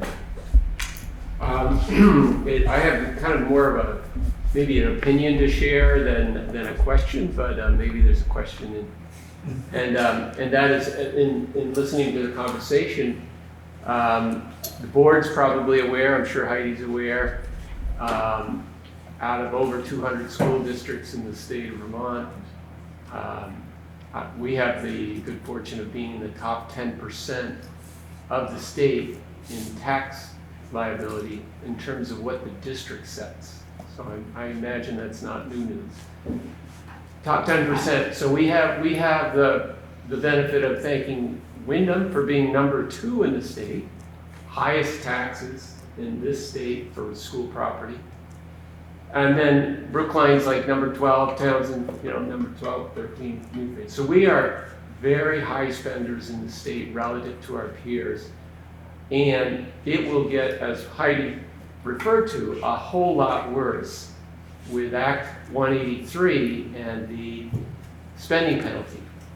I think you put an order of magnitude on it, just illustrating. If we do nothing, we are going into just an amazing stratosphere of taxation on our general public for those folks that are current law making more than $128,000 in household income. Below that, there is income sensitivity that provides some sort of a ceiling, but it still grows with district spending. So I guess my opinion is, and I do want to extend the other comments about really appreciating the board's work. This is tremendously hard work. I know you're virtually volunteers. It's just amazing what you've done on behalf of the community, but I'm just trying to amplify the board's work, and they are trying to avoid a real crisis in Wyndham County. For whatever reason, we're one of the poorest counties in the state of Vermont, but we have the highest taxes, and those things don't go together very well. That's right. Can I just add on? Yes. Because those of you who were here at our meeting in Townsend, I thank you for that, Frank. I said something really similar, and what I want everyone to understand is the reason why we're in front of you today is for all those reasons. It isn't like we're dying to make our school all in one building and everything like that. It is that we feel compelled to bring an alternative plan to what we're doing right now, because tax rates today are unsustainable, and we know, based on everything that we have learned, they're going to go up if we don't do something. And that's why we're here. And we're saying this to you. This is what we've come up with after 6-8 years of study on this. This is where we are right now. And this is what we're recommending happens to be able to get some control over this increased spending and increased tax rates. And it comes with educational benefits. So hopefully saving more money and educational benefits are being provided to your children. You can tell me the more benefits for the bunch of modules out here with the kids for 8 years indefinitely? That's better education than having these Excuse me, sir. fall down schools. Sure, you need to be called that on. the village likes and that the cares about. Sir, you need to be called on. Okay, I believe. Thank you.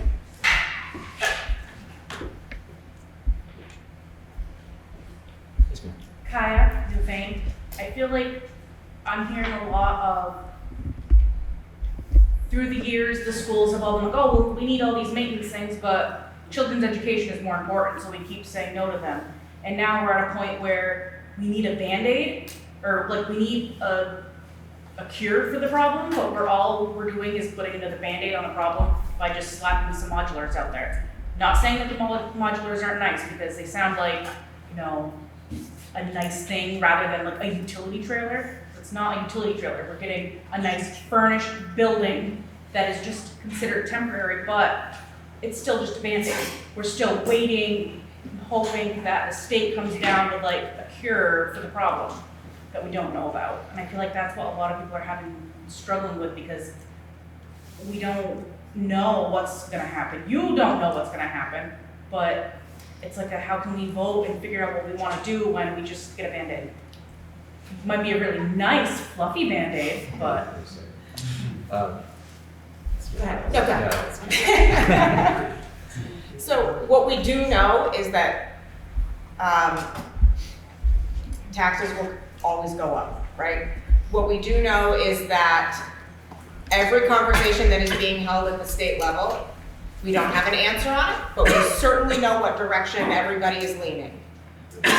For us to make a permanent, forever decision before all of those conversations are had in the next year and a half would potentially be a big hindrance on our ability to do something really great later, right? So if we wait at least a year and a half to get those specific answers, meanwhile still having the conversation of what is our dream, and if we had a bajillion dollars and could do whatever we wanted, what would that look like? And then maybe temper that a little. But you know, to be able to find some breathing room so that we can continue to have people that can afford to live here and students that can afford to stay living here in our schools, those things are big, and it really, people are hurting, and it stinks. And we just, you know, we continue for the last however many years, we've said, boy, this problem is real and it's coming, and oh, it really hurts though, and it stinks that the solution isn't perfect, and there's all these things that aren't just right, and so we kick the can and kick the can and kick the can. And here we are, right? Like, we literally can't just continue to kick the can. We've done it. That's why we are here where we are. Because of that decision to not, choosing to do nothing is choosing to do nothing, right?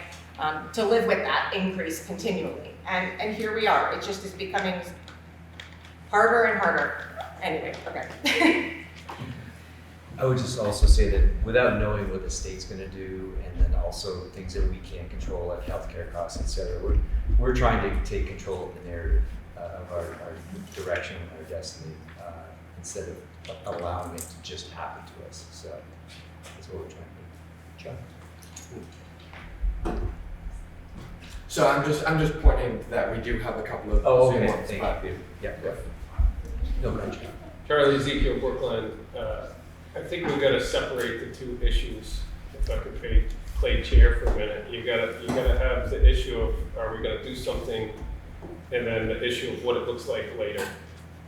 And so right now, if we could have, this is what it's going to save us. This is the chunk of money it's going to save us by combining.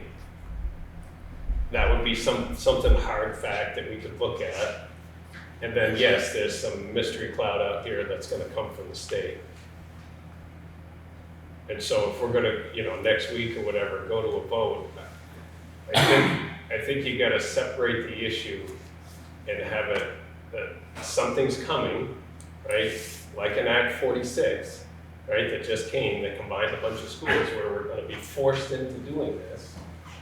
Or we can, again, lead the pack, like Brookline and Newfane, and combine prior to the Act 46 coming.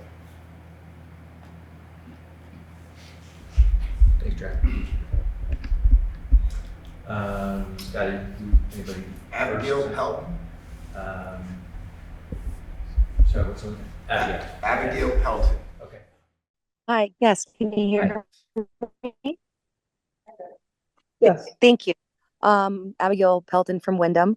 As the board member was mentioning earlier, this has been really hard on a lot of the communities already. Wyndham and Jamaica have already been through quite a bit, so this has not been easy. And with that, I think there's been a lot of conversations that have been happening amongst families regarding these plans, and I think that that's great, and I hope more people are able to be involved, even though you guys are making these decisions. But one of the things, and I've mentioned it before, students from Wyndham and Jamaica, for families that from Wyndham that chose Townsend, this may be a bit of a stretch for them to go to Newbrook, and geographical consideration may meet the needs at a different school outside the school district, and that could be an important thing to factor in numbers, because if the building loses students, so to say, then from whether decisions that could be made in Jamaica get made, who knows? But would the modulars be needed? Is there space in Newbrook to still do this form of consolidation? It might be worthy of looking into and reaching out to those families that have already been through significant transition and hardship, to see what their thoughts are and what their plans would be if this went forward. Thank you. Thank you.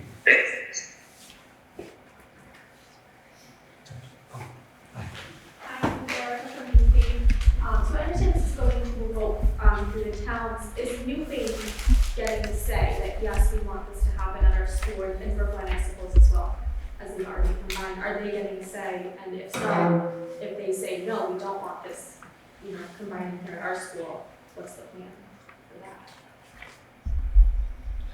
So no.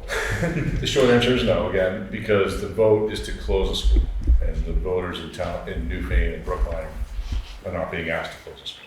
So Newfane doesn't get a say, and if they want all of the schools combined here? They get a say through the representation on the board around what the plan is and how they move forward once Townsend and Jamaica vote yes, in that sense. So we have representatives who are making choices. But yeah, the language of the articles talk about closure and having control of your home school, because when the Act 46 happened, people want to ensure that it was not a mechanism to just come and close a bunch of schools. So they made it so that there was a step you had to take. And so, but Newfane School, Newbrook School is not closing, therefore they would. So the community wide doesn't necessarily get the say like the other towns do in the closure. We just have to take on the burden of the burden. I mean, it's just one way to look at it. Yeah, I think there's a benefit to having the school stay open for folks that live in these two towns for sure. And obviously, there's input through these 3 community meetings that we've had, and Friday at the meeting when they decide whether or not to put it to the voters. So yeah, there's lots of opportunities for input in that regard, but there's not a specific vote. I see Chris up there. Chris is iPhone. Yep. Hi, this is Chris Churs from Townsend. So thank you for putting this together. This is my second meeting attending it. Actually, my third. I was in Jamaica as well. A few things I wanted to bring up was that it's really hard as a taxpayer to think about spending this extra money with a lot of the unknowns. I think Susan brought up, we don't know about and Warren, Act 250. We don't know about permitting. We don't know where the buildings are going. We don't know how many buildings are going. When we have buildings that are utilized, and if we address student needs and what the positive things for students, right now we have buildings that utilize other buildings, by going to Leland and Gray. We have kids have school choice, so they're no longer stuck in a class if they don't want to. We don't have multi-age classrooms. And as a teacher at Townsend, I know I collaborate with Joyce VP as much as I can, and I'm given the opportunity by our administrators. So I think I need more information on cost and what this actually looks like instead of just thrown up in the air. And I need to know more benefits to students that aren't already given, because I think that we do give all of those benefits to them currently. Thank you.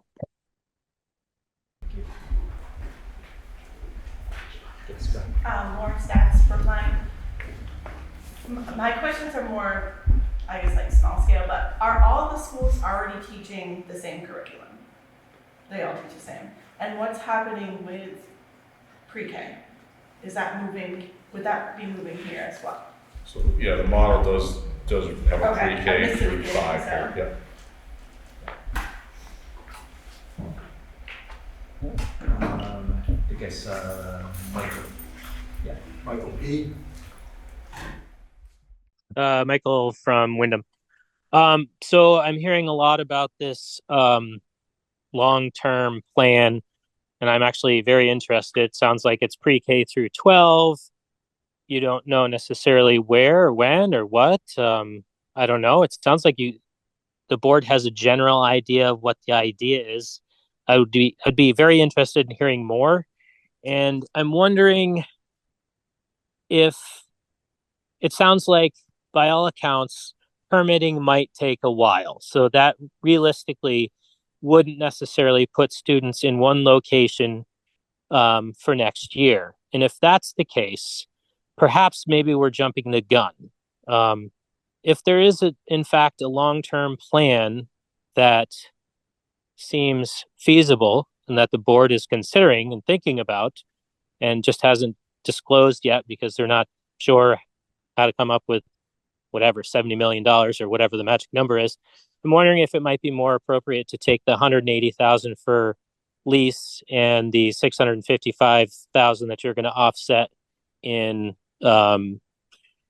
using capital or however that worked out. I'm wondering if it might be more appropriate to reinvest that back into the current buildings and forego this until the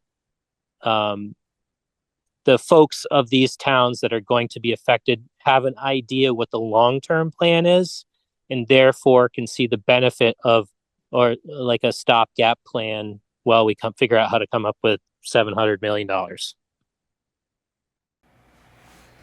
Thank you. Yeah, I get it. Fiona Cuccioli from New Fame. I appreciate that the board is coming with a potential solution. I encourage you to put this to a vote, but prior to putting to a vote, I would really appreciate if you had a solid plan B for if one or the other choose not to close their school. I really think our community needs something that is concrete in what will happen. There's a lot of things we don't have control over because of the state and the finances. I understand that, and that's not on you, and you're doing the best you can, which I understand. But I really encourage you to give some concrete as to what are the next steps if both schools choose not to close, if one school or the other school chooses not to close. And I encourage you to think of not just saying, if people say no, we're gonna leave it as is. Because I don't think that is wise for our district, financially for our community, and for our students. Yes. Adam McFallis, New Fame. So after all of the voting happens, if they choose, yes, we're gonna close, and then you get railroaded with all of these hoops and it ends up taking 3 years or whatever it may be, that's an exaggeration, but still, is there any going back? You know, like, can you say, like, this actually is gonna take us forever, the state is now gonna give funding for something else, like, can you change the plan after it's voted on, or you have to continue? We'll need some legal advice. And I guess probably that would also come down to how you word it too, right? I mean, if there's a backdoor, if you vote yes, it means X, Y, and Z, but if X doesn't happen or Y doesn't happen, yeah, we're going to be part of the wording, I guess. Yeah. One, and then, sorry. You sure? Sure, go ahead. We want entertainment tonight, right? Y'all ready to go? Just don't run me off the road. Lift you up. Joe, is this time up yet? Time, you ready? So, being a Townsend resident, Warren, you're gonna give us our school that's depleted for $1. 3 years you want to come back and you want to take it back, after we have to sink maintenance into it, as taxpayers in the town of Townsend, because the education system doesn't want to have to pay for any more maintenance, that's one of the reasons why we're here. The taxpayers will be burdened with it, or we can give it, tell them, no, we don't want to buy it for $1, and then we can sell it, I guess, for some lucky guy. Maybe a high rise, old folks home. Work out. Living here all my life, I drive the corridor every day, and I've thought about this, not as long as you guys haven't about this, but K through 12, I can't get pre-K through 12. I'm trying to think of a piece of property logistically in my head that you could house that campus. One, not take a ton of money off the tax map, because there's probably a business there. Or you're going to clearance in forest, it's not on the corridor. So we're going to lose something, or you're going to have to buy property to put it on theirs. And I got like one place in mind, but I wouldn't mention it in public, but it's So do we, Warren. We'll talk later. But long-term planning has to be, and we know what's coming, right? We know, but the nervousness of giving up your equity of $3 million, $5 million, paying money on rent for $2 million for 4 or 5, 10 years, you don't really know. So I guess you're gonna go high. $2 million, 12 years, buildings are junk, probably not gonna give you another one for the same rent. You're still stuck at the same campus and you got no equity. So we'd like to think we'd have some sort of campusing in 8 to 10 years, but it's still a big if, a lot of big ifs. So thank you for your time, right, as far as everything. Yeah. I don't know how you deal with some of it. Because I feel, I don't know, you guys must feel the same. It's kind of like a greyhound on the track. They let the rabbit out, and the state lets the proverbial rabbit out, and we go around the track for it. And you know what? We never catch it. Weird what happens. Float the rabbit. Good luck. I bet you're going to be a fan tomorrow. That's a good analogy. None of us are I have a different one. No. Very good. Eric, if this were to go through, like in this kind of small scale, but like thinking of the hiring process or like transferring teachers, or are there any thoughts as to like, you know, if there's 3 second grade teachers between the 3 schools, how are you deciding who the 2 second grade teachers are, or who are the principals? Is this going up to like re-interview, like are we having teachers do it in the streets? Like I know I don't get a vote at New Face, but what's the thought there? Because you're potentially voting for your friends. Yeah. So because Jamaica's not operating this year, and those teachers left via attrition to other places, other things, that's why it was not open. There actually are not 3. The example you give, it's really just the 2 buildings currently operating, and the pre-K, one's at Townsend, one's at Jamaica. So you're really talking about the existing people and the existing rooms and just bringing them to one place. What about the principals? That's something the board have to figure out. Yeah.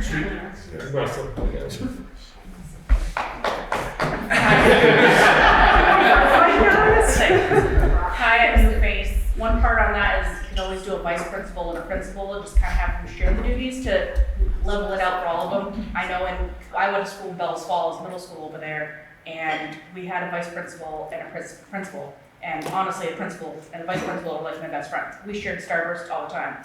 But my other question is, who writes these articles that we have to have such particular wordings on? Like, who writes that? The ones we put up here earlier? Or Yeah, the, like or those ones and like the ones we'll be voting on Friday and the ones that we'll be voting on Tuesday, like those sets of articles, who writes those? So the one that has not been written yet for the actual vote, that's being written by an attorney that works for the district.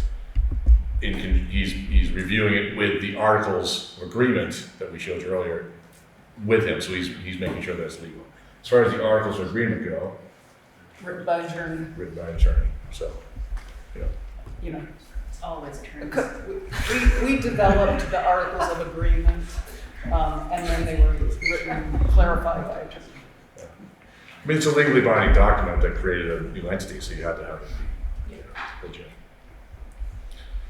And I just want to comment on one thing. Warren said, the gentleman who was back there earlier talked about the idea, like the articles were written intentionally so that towns were forced to make a decision whether or not they want to purchase for $1, right? That's part of that was done intentionally so that the communities could own the buildings back But it does leave the district in a quandary, because if they do take it for $1, as you said, you don't have the equity to go and build a new building. It's an interesting challenge. It's unknown whether it's desirable for the towns to say no or not. The district then has property you can sell, which gives you money into the fund to be able to do a building. But I don't know. It's an interesting concept, though. The language that we put in there was built in the Articles of Agreement when we formed this regional education district about the consolidation and closing schools. That was written to mimic years of that same kind of language where school districts and municipalities came to agreement. It wasn't like we developed that all on our own. That was very common language in many different. We modified it maybe a little bit. I don't really remember the exact modifications, but we didn't come up with that just out of the blue. It's very common with school districts and municipalities to have that kind of agreement. Yeah, you know, that was kind of. I just want to make sure. I think you did know that one, So but I want to make sure everybody understood. You need it in 3 years, and then it falls apart. We're not going to sell it back to you for a buck. Make sure that's not the agreement. It's a very real. You know, taxpayer, what the heck? My taxes are all going to go up. I'm going to live and die, pay taxes. Towns need to think about it very seriously.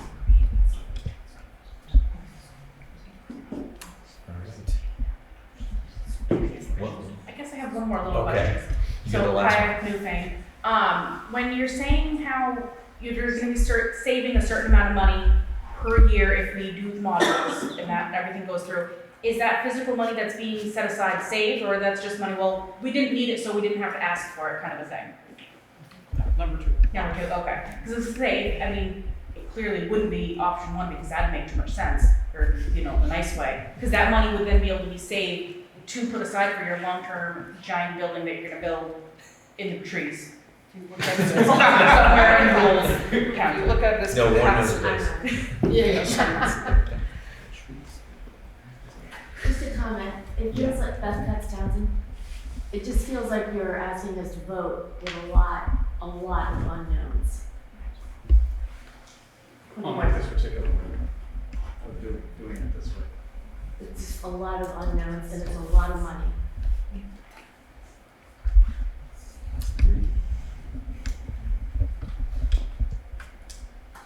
All right. Anybody out there, Scott? No, sir. Seeing none. Right here. Seeing none. Okay. Well, thank you very much, folks. Really appreciate it. It's been great dialogue, good conversation, excellent comments, good questions. We have a lot of homework to do. You've given us a lot of food for thought. And yes, on Friday, we will be at Leland and Gray at 7 p.m. on a Friday to take a vote on this. So. Is that when we're going to talk about if we want to do it? Yes. Yes. Yes. Just making sure. So, opening up for any final comments from the board? No, I'm still just thinking about the Friday, and are we going to have a conversation about whether we actually meet it on Friday if we're not going to change? We have a meeting, if we're not gonna change our warning for the election day voting, we probably wouldn't need to meet Friday, we could stick with our original schedule, that's all I'm That's trying to say. So I'm Friday isn't a great night for any of you, and it isn't a great night for our administration or staff either. So if we're not changing our vote to move it up and Bob gave us some feedback, just for all of you, Bob gave us some feedback today that he learned from town clerks about the benefits or drawbacks of moving our vote up to our general election date. It was previously scheduled the next week. So that's why we set, last week, we set a date of Friday. Yeah, the idea was to get as many people to be involved with the process because you're doing it on a national election day. The wrinkle that we learned is that because the ballots are all mailed, not everyone's, this ballot won't be mailed, the mailing's already happened, so we don't know whether or not people will still come in, whether it makes a difference to have it on national election day anyways, to get people to come in, versus then coming back a week later to do it separately. So that's really what the debate was really down to.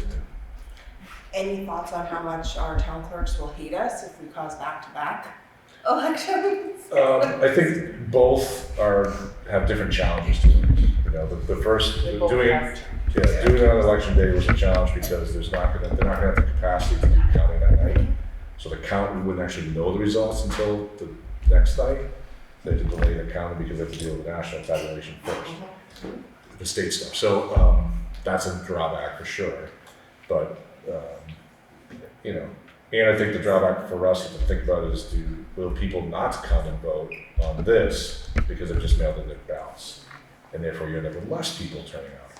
It could backfire, even though the intent was to get more people. And we just don't know. The town clerks will do another one when we ask them to, but you know. The other thing is the timeline, and people reference how long this process will take, and the sooner you do it, the sooner you know what's happening, what the next steps are. So.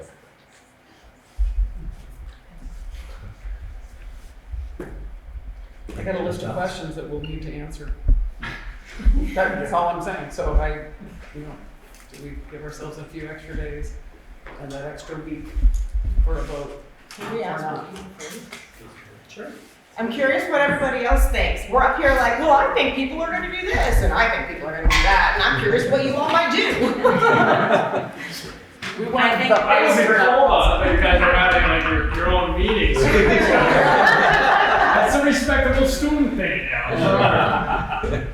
I mean, if you have a little bit more time to think about it, process it, it's a lot to process. I'll give you that. I don't, and maybe in your shoes. And I do believe, like, with this election, it's busy enough with this popular election and the votes, because look at the attendance. I mean, I watched the one on Zoom, I couldn't make it physically, blessed you guys twice with my physical appearance, bunch of you. But I'm surprised that there's not more people, and I guess maybe there's a Zoom head count where there's a lot more people that are engaged, so but it just doesn't feel as community behind the machine, but it seems like there's going to be a lot of people that didn't even realize it's coming to vote. I got my mail-in ballots today, so you know it's like. So when you would They might miss. There's definitely a chance that you're going to have people that this blew right over their heads. So later date, you would think? I don't think it hurts. I'm thinking later. I think clerks are going to be exhausted. Either way. I mean, I think we're talking between, so you said it could be a day delay anyway, which would put us to November 6th.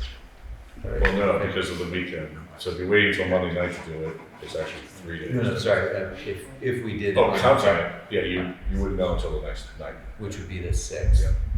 And originally we were talking about for the 13th. So we're talking a week. Yeah, you might all come back saying, I'm not going to do that. We're going to keep going long term. We're going to plan. So you won't stress the time. Anybody else have thoughts? I think, thinking about all the feedback that was given, I think if you want to do this with fidelity, give yourself the time to do it well.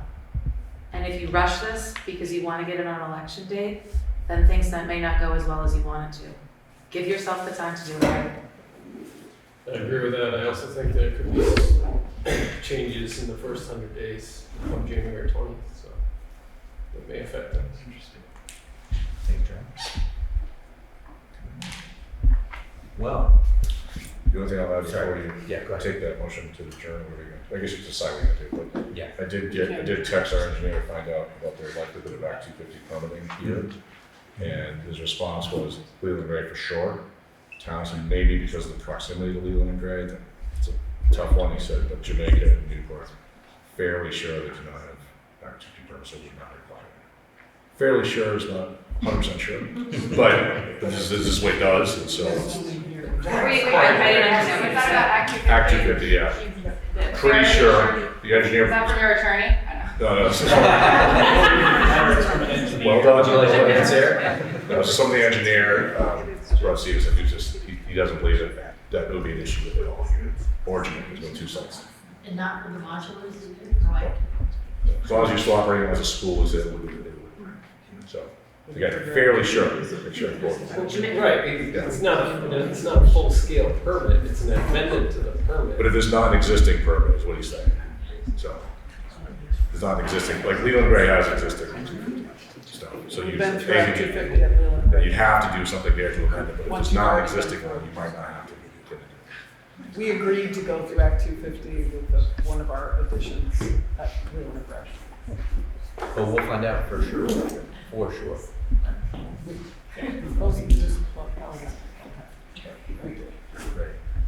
Right. Okay, anybody on the board disagree with going back to our original plan, which would be to discuss this at our next board meeting on the 7th, pushing the vote back to November 13th? Anybody disagree? Do we need to take a motion? Unwind or we? Well, you haven't warned the meeting, so. Yeah, we haven't warned the meeting. You don't have We to, haven't we don't have to warned unwarn it, I guess. Yeah. We take back our previous. Alright. Can I just emphasize, can I ask? And have one on Monday, and I know that's a lot, but you have a lot to go through and think about. Can I ask our administrators to communicate that, and we will all obviously communicate that as well as possible, because we previously told some people something different. I just want to make sure that that's communicated as loudly as possible to everybody in every possible way. Totally agree. Yeah. We will do our best to get the word out. In my conversation with one of the town clerks today, we were talking about the challenges of getting the word out. That we have access to school families information.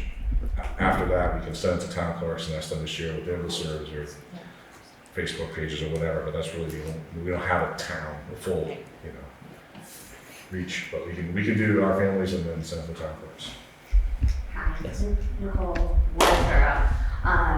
So if we're moving this back, the vote back, are you gonna have another forum where people can come and maybe listen to solutions of other questions that came up, or no? It won't be a forum, but it'll be a board meeting. Yeah, I mean, we'll have the board meeting on the 7th, and we will Okay. compile and discuss everything. We won't do the presentation again. No.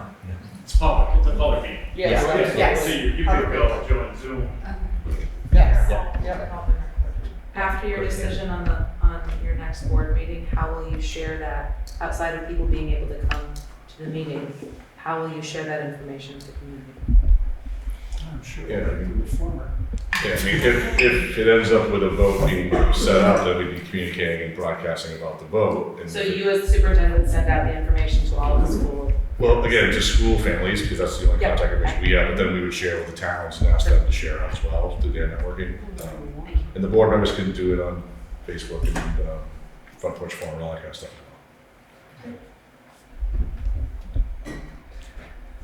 Okay.